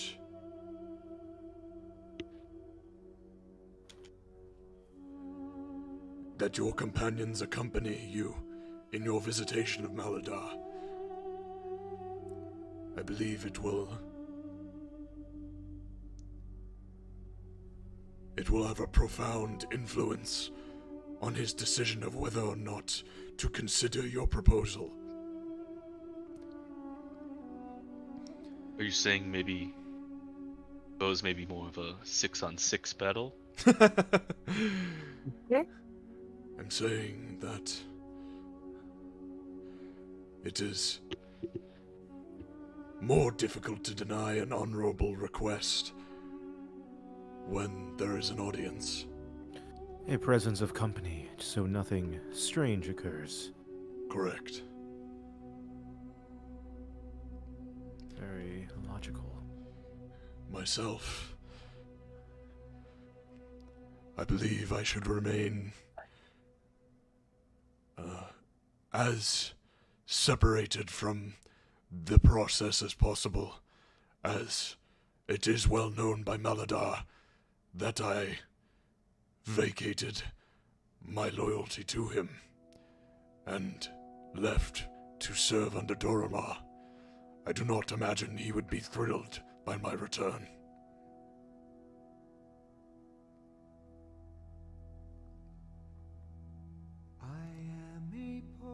I don't think he would be thrilled either.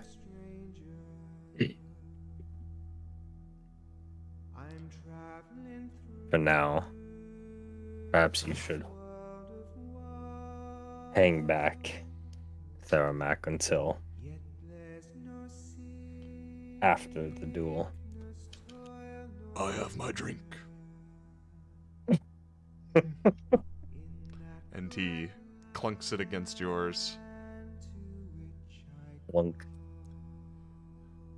best of luck, Brelikk. And he takes a drink and then stands, and he goes over to the bar proper and begins chatting up the, seems like a barmaid, female half-orc, as a matter of fact. Those don't exist. Can you tell? And she has... Wait, the motif, it's back. Women are evil. True. She has kind of like this big piercing on her face, and short gray frizzy hair. She's not easy on the eyes, but she seems to pour a good drink, so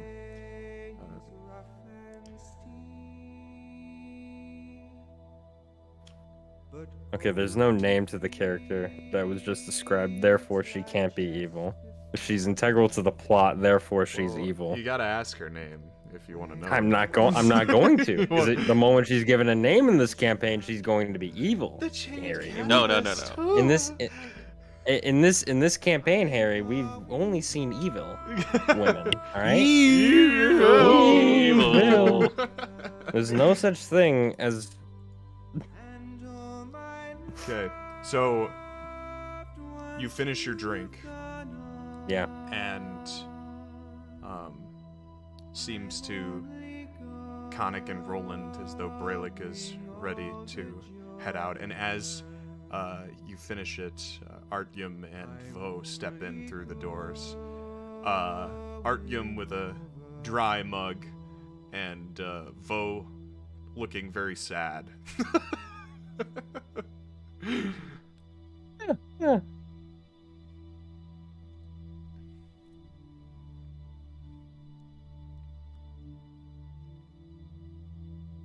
Probably be off then. Well, we don't have all day. Come on. I show them to the. What'd you call it? The House of the Fallen? The Hall of the Fallen. The Hall of the Fallen. Which basically serves as a ceremonial reminder of residency for the chief and reminder of those who have fallen on the battlefield. And you begin leading the way there.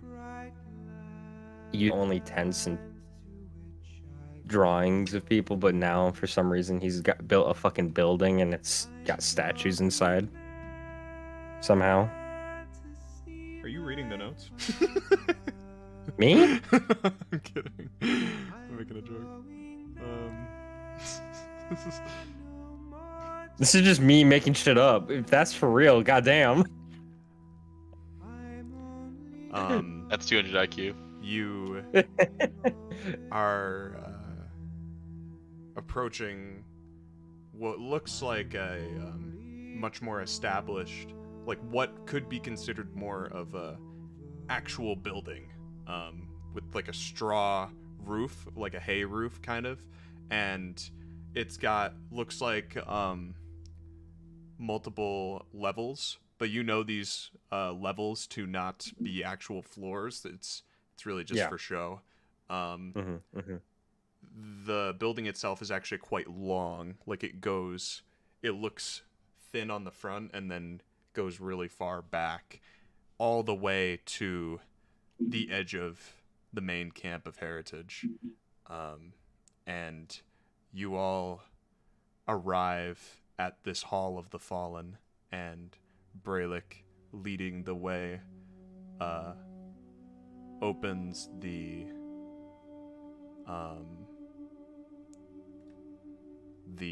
front doors into this massive torch-lit hallway that goes all the way back.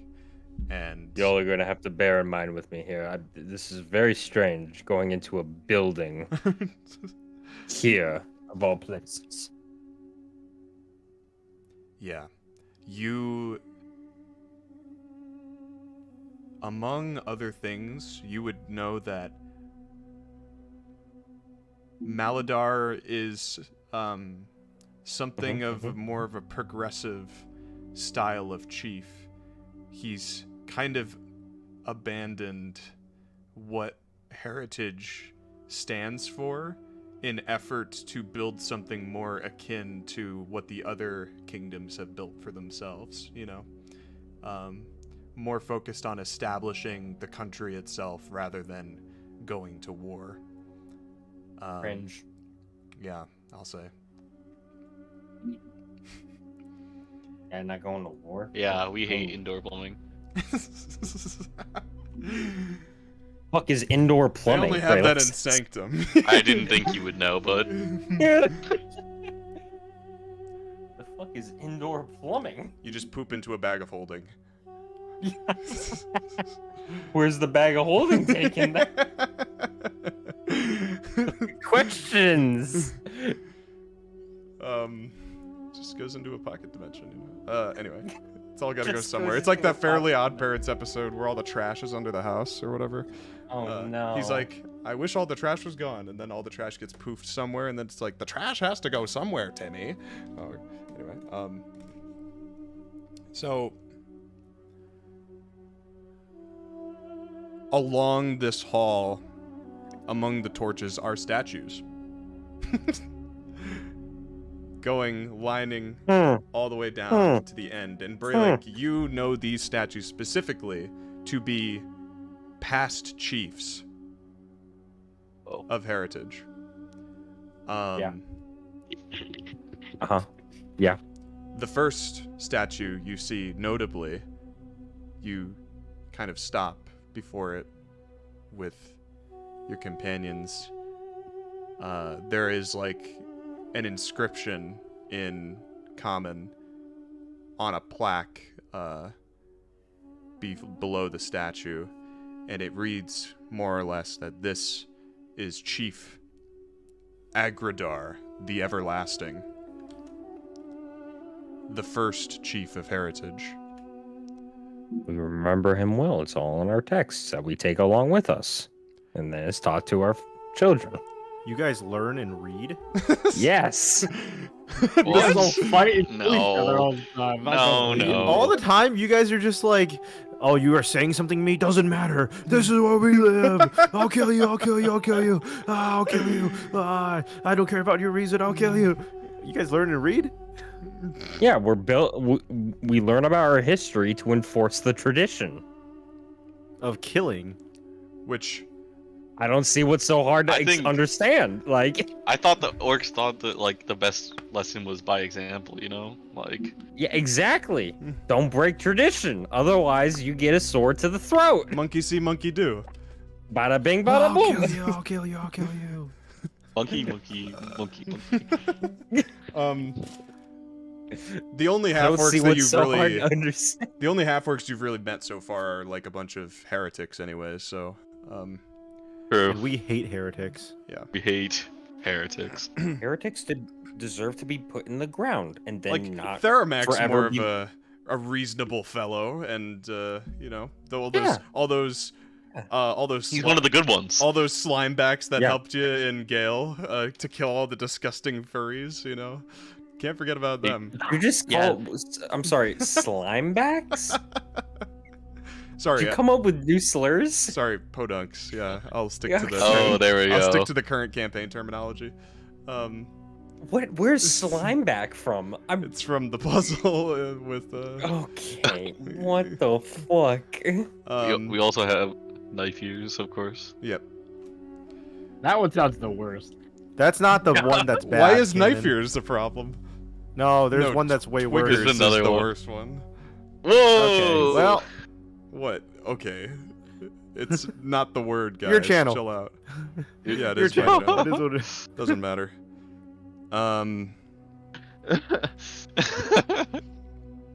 So this Chief Agradar, he led the half-orcs originally to conquer the Genasi people. He was given the title of the Everlasting as a way to remind those who remember him to carry on his legacy of taking what is owed for the sake of heritage. And he was slain during the Battle of the Red Ring, which was the half-orcs' first encounter with the undead of Forlorn. And you continue down this hall. Another statue, Chief Zoradak, the Fearless.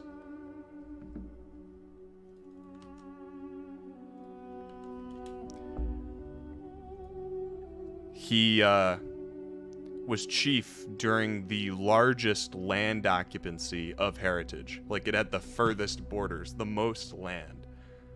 He challenged every ruler of Rapture to single combat at one point in time, only to be refused by them all. He denounced them as weak and vowed to conquer their lands. But in an ambitious attempt to continue expansion, Chief Zoradak rallied a band of his strongest warriors, and he sailed to the distant isles, never to return. Which, as a reminder, the distant isles are not on the map of Rapture. Chief Baramash the Mighty. Baramash? Yeah. Baramash. Man, y'all got some funny ass names. Or Baramash. I was trying to kill you. He got his name because as a baby, he, I don't know, fucking fought a bear and mashed it into the ground. Who knows? Man, y'all orcs got some funny ass names. That's a funny ass name, Baramash. Orcs are actually not given their names until their 18th birthday. If you break down anybody's name, it could be goofy as fuck. Yeah, like Matt. Goofy. Yeah. Jack. Yeah. Matt J.A. Welch. Cannon. Mike. Mike. Well, What yeah. the Well, fuck, Cannon's the man? actual one that's weird, but I was saying it in an ironic way with all the other names, but Cannon's name is Why actually. you bully me, very bitch? Fucked up, man. So, Hey, Matt said it, not me. Roll and what? Roll and smoke. Rolland smash. Roll and smoke that J. Baramash the Mighty was chief before your father, Chief Karad. Damn, that's crazy. He slew the chieftain of the Giants during his rule, back when the Giants were still separate from in their living space from the half-orcs, proving his strength and assimilating the Giants into heritage, culture, and society. Basically, the Giants followed half-orc chiefs after that.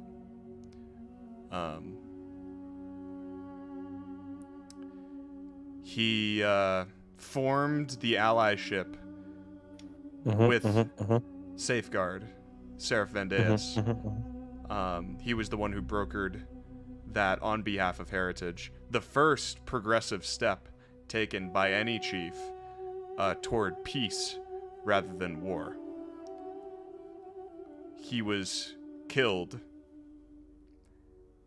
when he decided, with this new allyship and with kind of his own hubris, he would invade Sanctum. He was killed during what is known as the Seaside Slaughter. No chief has tried to do this since Baramash the Mighty. Damn. Because Sanctum is cringe. And you note that the statues stop after this one. Man, what the fuck? The bases are there. Is the base for my father there at least? He destroyed the statue, though. There is an inscription for Chief Karad, but there is no, like, just for his name, as if it was meant for him, but there was nothing ever erected. Harry, real quick, was so these were there always statues, or no? There were not always statues. There were always statues. Every year, every time a chief died, a statue was put up in their honor. But notably, under Maladar's rule, not only break tradition, Karad was not honored, but not honor the memory. What the fuck? All right. Your father sucks. I will never regret doing this. Okay, I don't think he's getting off a little easy. Your dad was a loser. You note that then my name is Brelikk Cougarabron. After the base of the statue that it was meant for your father, Chief Karad, the next base, it doesn't have an inscription. It is split in two with what looks like an axe, a massive axe, like one that is too big to be wielded by any humanoid, chopping through the block that is, the last block in the hall. Presumably meant for Maladar. And About to do that to him anyway. Maybe. You can certainly try. This motherfucker about to be cut in half. My name is Brelikk Cougarabron. You dishonor my father. Prepare to die. You dishonored my father. Prepare to die. And you get to the end of this hall. Another set of double doors that lead out onto a veranda, looking out to the back, to out of the main camp of Heritage, where,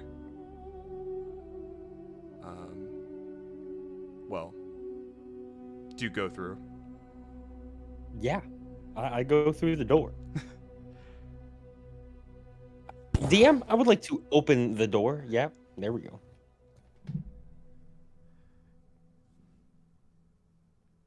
And you step out onto the veranda. Stick. It looks out into the cracked and cratered landscape beyond the darkness. There are torches flickering along the railings. And there, in the center, you see a prayer mat and the dimly lit silhouette of a half-orc kneeling away from all of the festivities, with his forehead pressed into the mat below, facing outward toward all of these craters.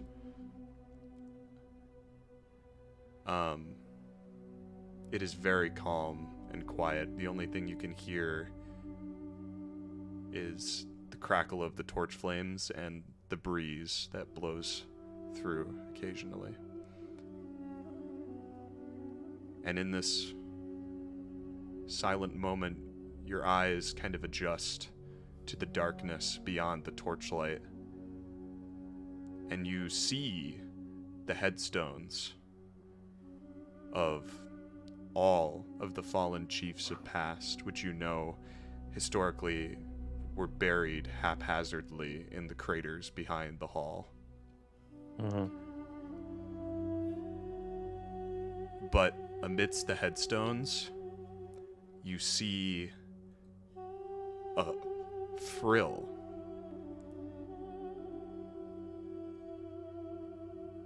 a blade of something that is not a weapon, but green,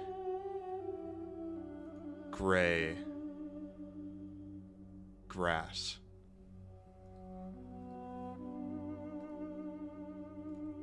This is what you see.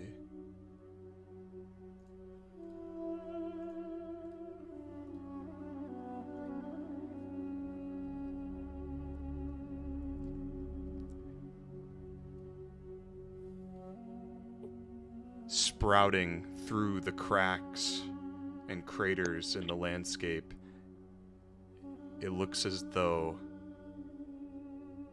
in the 10 years since Heritage has left the war, and since you left,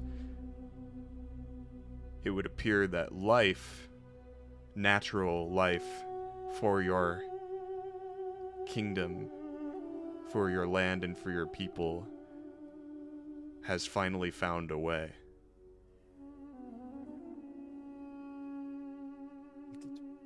But at what cost? And after this moment, Maladar stands and turns toward you. Gray hair pulled back behind his ears. We finally get to use this picture. Oh my god, he looks so human. Mm-hmm. It's disgusting. Disgusting. He wears what you know to be the first crown of Heritage. No chief has worn a crown before. A very strong statement against the traditions of Heritage.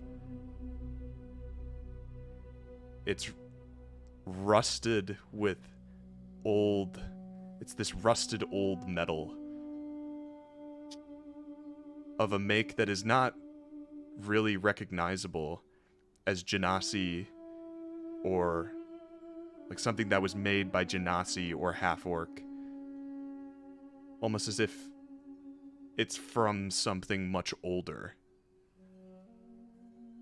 but is now being used for this purpose. As if he just kind of found it somewhere. But from where, you're not sure.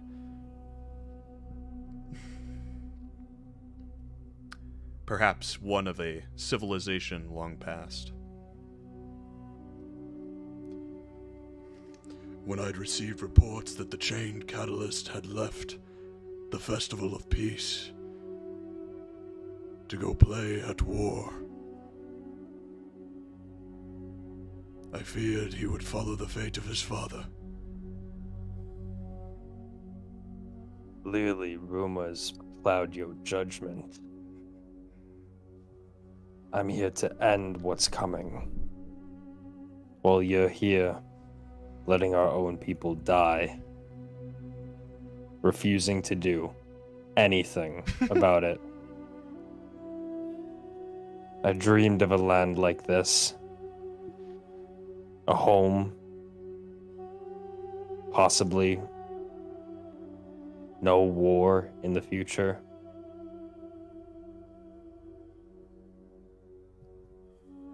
But god damn it, it is here. There is war in our homeland, dividing our people. And yet you sit here and celebrate.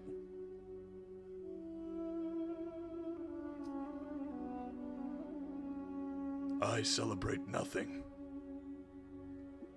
Gugurabran.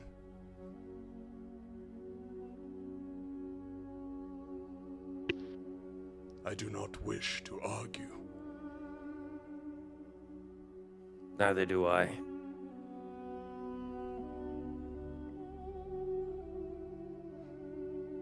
I'm here to challenge.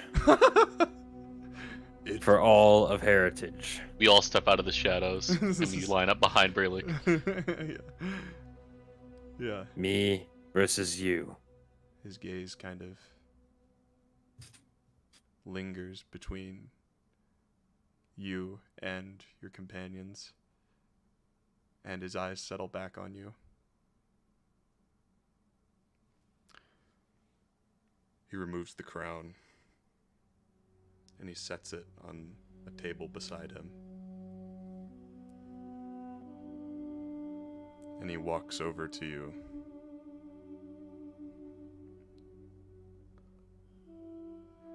I have a really bad feeling about this right now for some reason. I have a really bad feeling. No. This will go well. No.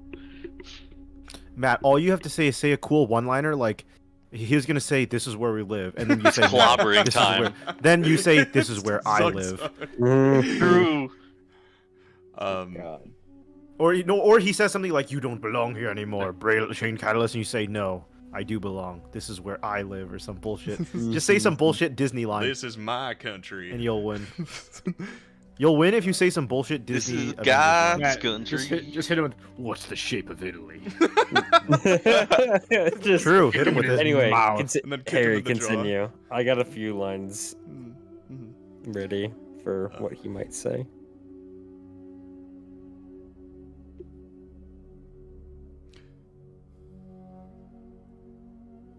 This is what you want, Kugrabran.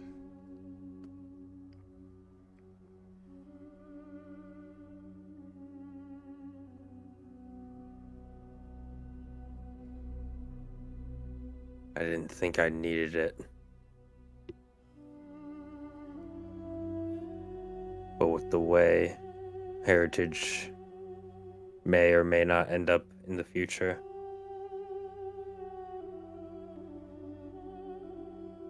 this is where we stand now. So close. I'm kidding. I'm glad you didn't say it. I know. This is how this fight Do will you determine intend to the follow fate. the fate of your father, Kugrabran? I intend to follow my own fate. It is not your own. It is that of every chief that has passed. Do you not see the cycle, Kugrabran?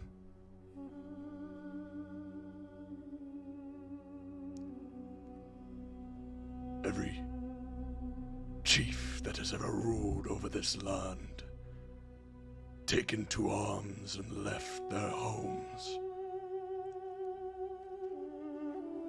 only to die in battle, leave us leaderless,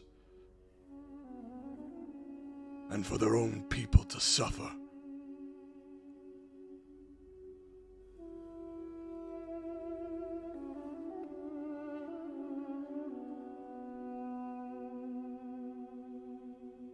To usurp me, to take my stead in opposition of what I try to achieve here.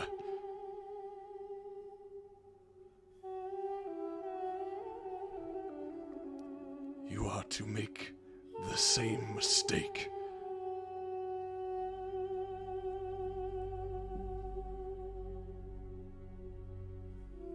Do you not want this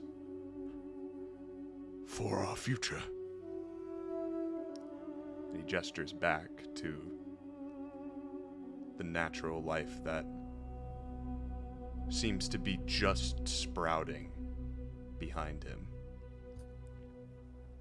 Had I not returned, had I not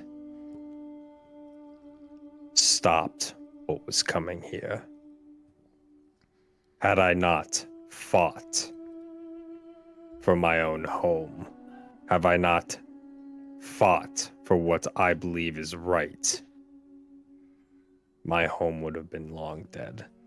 This would have been worthless.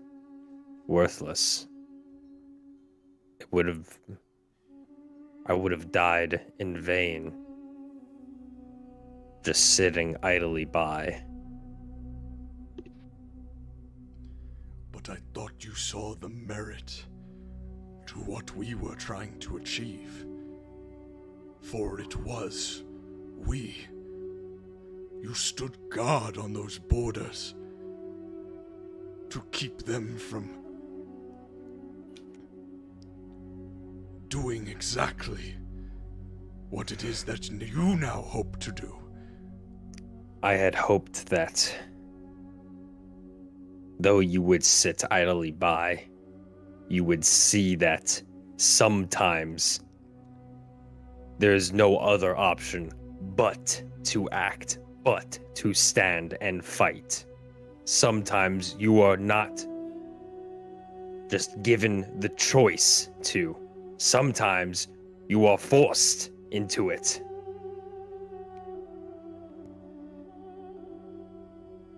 As I am doing with you now.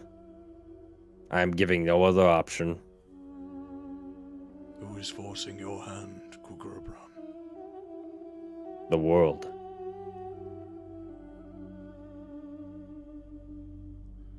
And as you say that, his face falls.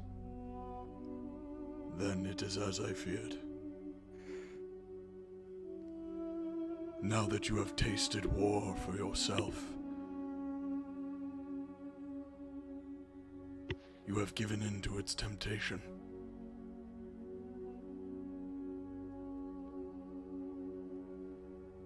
You thirst for it as the people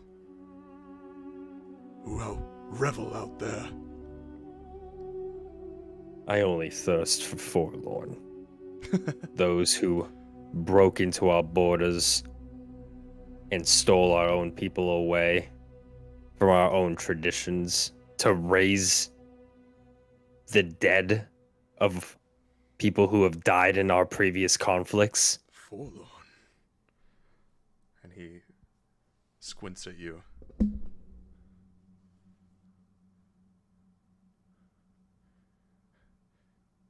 From which border did you travel here? From Safeguard.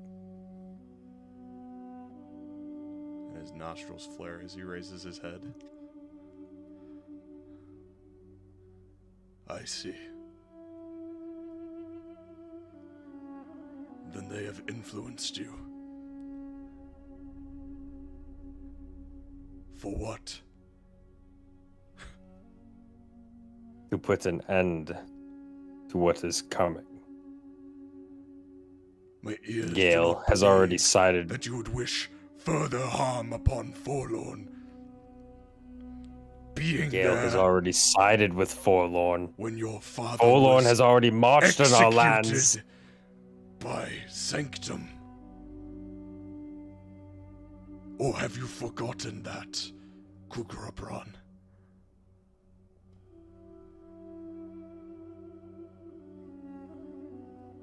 Forlorn, you are fighting their war.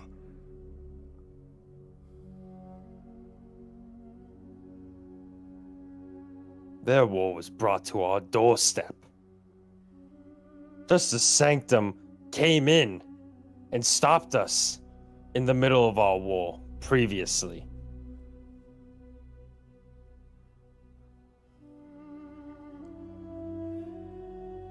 Now, I might be able to see that in some fashion that what we were doing, bombarding ourselves over to Gale, was hasty maybe in the past after discussing with an old past friend. But to sit idly by at what Forlorn has done to disgrace our lands, disgrace our people, disgrace the dead? I cannot sit idly by and just stand watch.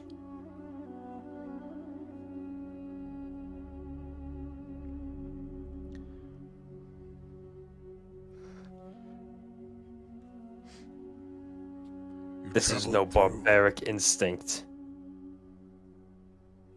This is to uphold and honor the dead.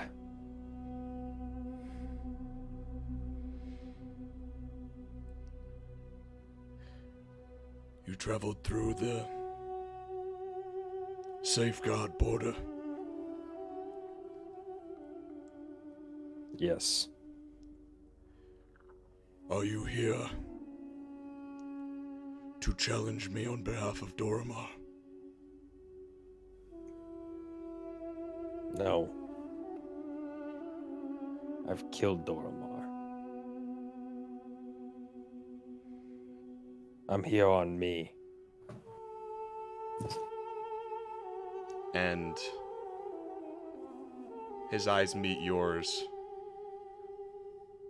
And you can tell he believes you wholeheartedly.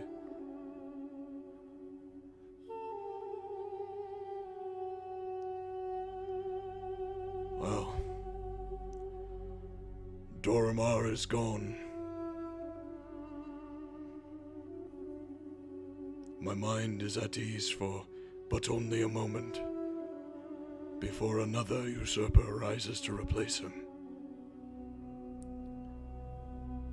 And he seems to be directing that at you. Oh.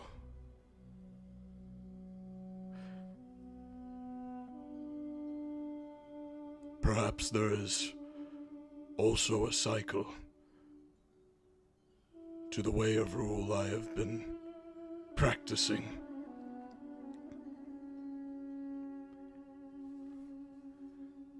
The fuck is this guy going on about? The fucking cycle. Jesus Christ. For every enemy which rises to claim my place, they fall, and a new one rises. They fall, and a new one rises.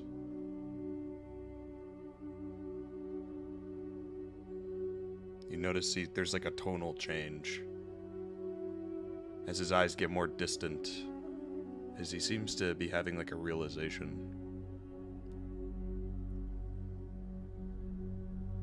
And then his eyes rise to meet yours.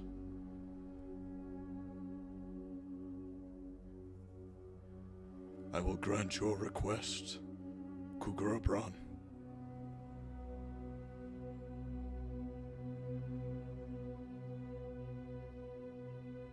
We will face each other in the first crater.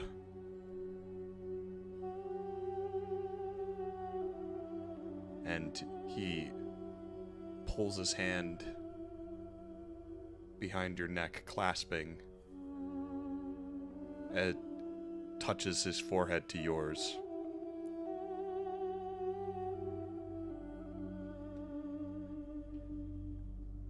And you can feel the creases of his face.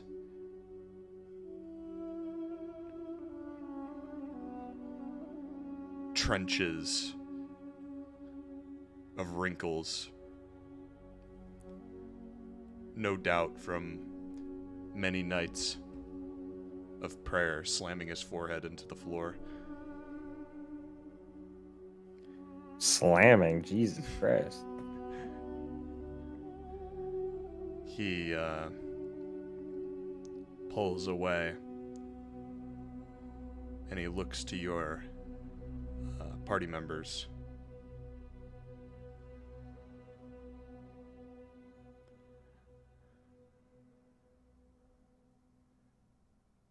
And briefly holds his gaze on each one of you. And then looks back to Brelikk and offers a nod.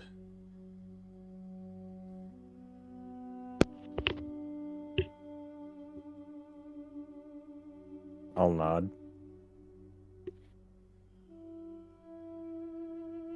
And he turns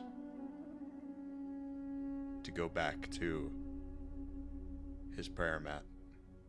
And then I'll leave to go find a spot to fucking rest. Yeah. Just wherever the fuck. Long rest this bitch up. Yeah, so Brelikk turns, walks out abruptly, and do any of you decide to say anything to Maladar before you leave, or do you follow behind him, Brelikk? Oh. No, I don't say shit. Okay, Rolland's out. Whew. Artyom. I ain't saying shit. Okay. All my homies hate this guy. All my homies hate Maladar. I like how he's praying. Like, you feel like he's like disrupted the core fundamentals of like your religion, but he's like praying still. Yep. Kind of cringe, not gonna lie. He's praying for forgiveness because he knows he fucked up. Death. Maybe. Death. There we go. Yeah, you're not sure why he's praying. Didn't come up. Yep. I don't care. Vough, you say anything? Or are you leaving? No, that's probably a good place to leave it off. Okay. Yeah, you guys follow Brelikk. In terms of where to long rest, you know, the main camp of Heritage, you can just set up a camp anywhere and just sleep outside, or you can go back to that small shack. Though you're not really sure how great the accommodations would be in there. There'd probably just be some hammocks. Realistically, it would just be a camp, but like indoors probably. And you might have to pay a little bit. But up to you. We just set up camp. Okay. So Brelikk begins setting up camp, and I find a nice spot for us. I know all the good spots. yeah. To set up tents.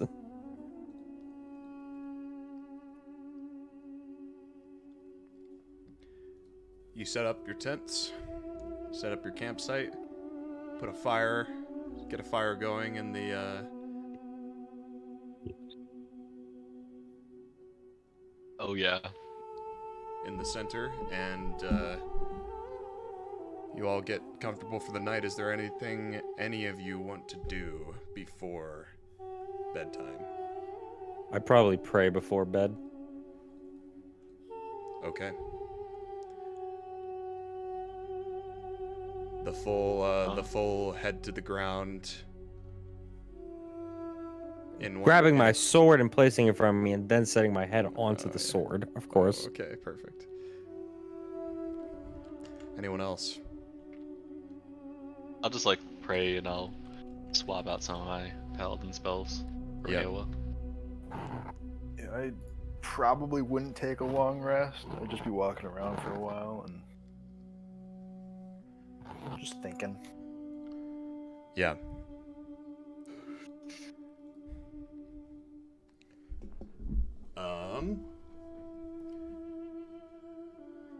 Gotta double check something.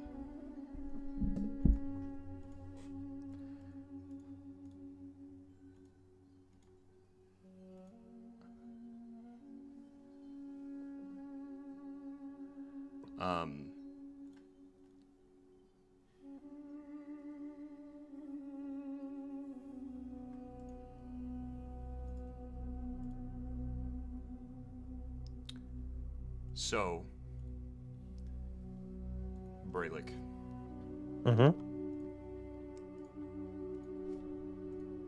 No nightmares now, DM. No nightmares. Let's give him a nightmare. No. Give him a nightmare, you pussy. No. That's not what I asked for. Pussy. You quivering pussy. Double I'm jointed nuts. pussy. You know what I do when I'm scared? Fucking nothing. Because I'm not some quivering pussy. And that is what I'm saying. Now that is crazy. Truly. I feel like that's the average orc in Heritage. Yeah, that RP was completely unrealistic. There's way too many big words. Okay, all right. Yeah, I feel like the dialogue could have been like Brelikk is like, Zug zug. Zug zug. Maladar, you're a pussy for not attacking them. And then Maladar's like, no, we have to go by the new ways. We must stay safe. And then Brelick's like, you're a quivering No. pussy, Maladar. We must fight for our lands. Yeah, that's pretty much the sum of it. Yeah. Brelik's a fucking Alright. hero. All right. All right. Anyway, moving on. DM, what happens in my sleep? You're not sleeping yet. Oh, You press your forehead into the blade of your sword. mm. What do you say when you pray to Baeon?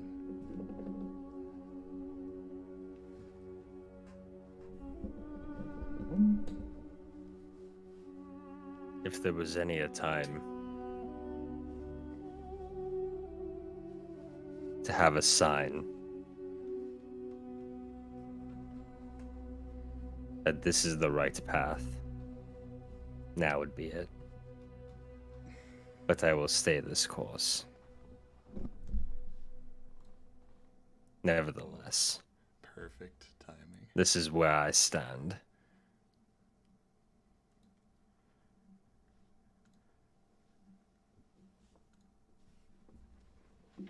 Your mind grows distant. Whoa.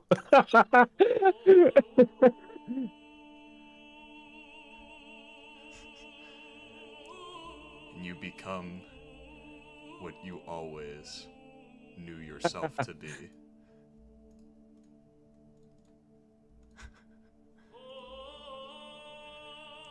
A primal Steve, gathering. Stone Orc. and dirt, streaked and stained red with blood. You watch yourself take hold the tool of war amidst their cries. You brandish your flaming flag and step toward the battle. The battle will always be there. The world endeavors to destroy itself. You know this. Tribes of masochism disappear into the black smog, and the blood soaks into the battlefield.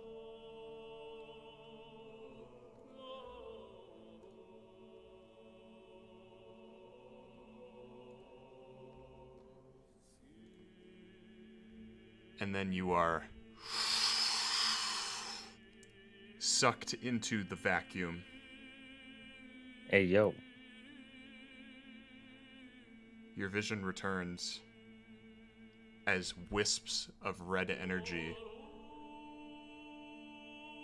are seemingly draining from you, wisping into the tablet of law. The wisps fade, and the engraving of Baeon hums a fiery orange.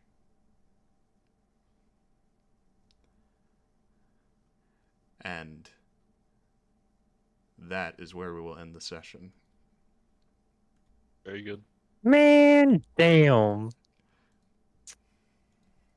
Alrighty. Oh, That's like one of my favorite visuals. hey, yo, guys. I got a response. You did. He did. Perhaps we will soon get the blessing of Baeon. Yeah. Now that Everyone would be in the hog party money. Oh. receives a blessing. Whoa! We have pleased your god, Matt. We have pleased Let's your god. go! War, baby! War, war, war, war. Orcs. Anyway.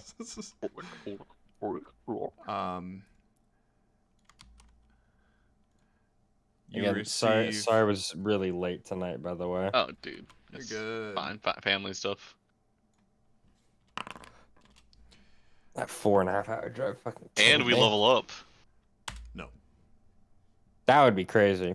Yo. +1 con? Whoa! Yo. I'm sitting at 15 con now. Everyone can make a feature for themselves on their sheet. The Blessing of Baeon. You receive +1 con and proficiency or expertise, if you already have proficiency, in nature checks. Hold on, I'll make it and I'll drag it into chat so you guys can just add it. Oh, Ooh, what a god. sick. I'll do that then. Oh, that's right.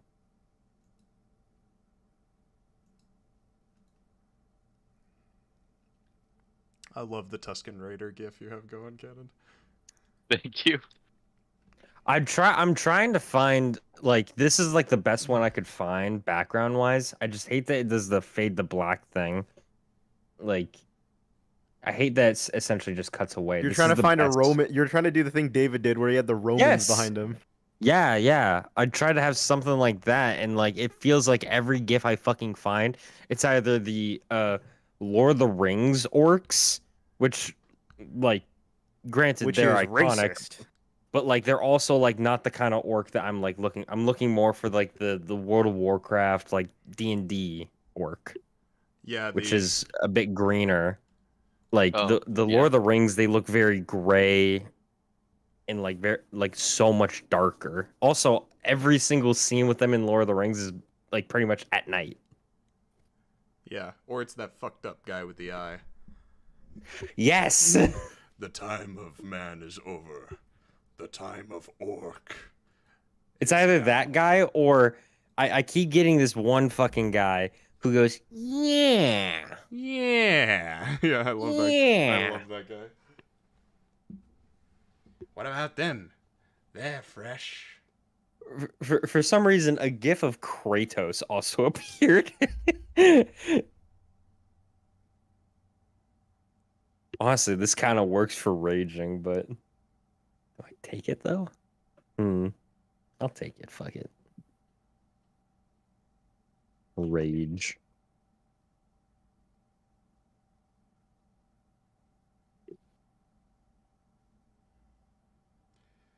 That's cringe that like you can hard code effects onto things, like if you make like a compendium or like a of some kind. If you're a player, you can't like, or I don't know if you're, even if you're a DM, I don't think you can just directly edit and create effects. What do you mean edit and create effects? So there's an effects tab. Oh. Oh, yeah. And that's what allows you to like, if you have a feed that gives you +1 con, it's in the effects tab. So that's what I'm doing, is I'm like downloading a feed that has +1 con, altering it to basically just be this ability instead. Gotcha. Yeah, I do wish like sometimes you could really fucking, I don't know, just like, I feel like there's definitely a simpler way like Foundry could make it to put in effects or whatever instead of like these really complex commands and stuff for things. Maybe it would just take a lot of work. No, yeah, Essentially, like, it's just using JavaScript. from what I remember, the Roll20 did a really like somehow it was very easy to implement that type of stuff. The really like Oh no, sort of you had to pay. homebrew stuff. You had to pay money to be able to access the API in Roll20. Well, no, to like be able to change certain effects and stuff, like and like give you +1s to stuff or whatever. You could do macros and stuff, Yeah. but you couldn't like you couldn't affect yourself in that way without like they just didn't- they changing the sheet and stuff. like you just couldn't do that in Roll20 straight up. You I remember could do, there was like, some you could have a things +1 magic item, and Yeah. you would be like, you could apply those +1s to the item itself really easily. Yeah, That's for sure. But, yeah. I guess that makes sense, because, I mean, I don't, yeah. Like some things, like the +2 to archery. Right. Is you would like, just hard code that. yeah. But there was a slot for you to do it, you know what I mean? So it was like, it was more manual labor, but they thought of it. Yeah. Whereas Foundry is a little bit more like, if you put in the work, it'll be completely automated, so you'll have like, a better outcome. It's like, it's just a different approach. Yeah. Cannon, I want to say thank you, but I don't think I said it back at the time when I was making Mag for Eternity. Like you helped me set up the piercer feat so I could re-roll once for my damage or whatever. And it's coming to play during combat, and thank fucking God you helped me figure that out, because there's no way with the timer trying to remember that shit. Yeah, especially with the timer in place and everything, right? It's like I have no time to do it. It's also nice because then John doesn't have to apply the damage. Exactly, yeah. Like it all just does it for me. If I roll like below a 4, it's just like, yeah, re-roll. It's great. I fucking love it. Yeah. Roll20 did do that too, though. Yeah. They actually had, like, it was different notation, but they had the same functions. Mm-hmm. That's the one thing Roll20 does really well, is the way they do their rolls. And technically Roll20 is the only one that actually does the quantum rolls. Other services use a randomizer. So this is just a randomizer? Yeah, it's just a command that says like, oh hey, like fuck. Someone steal her?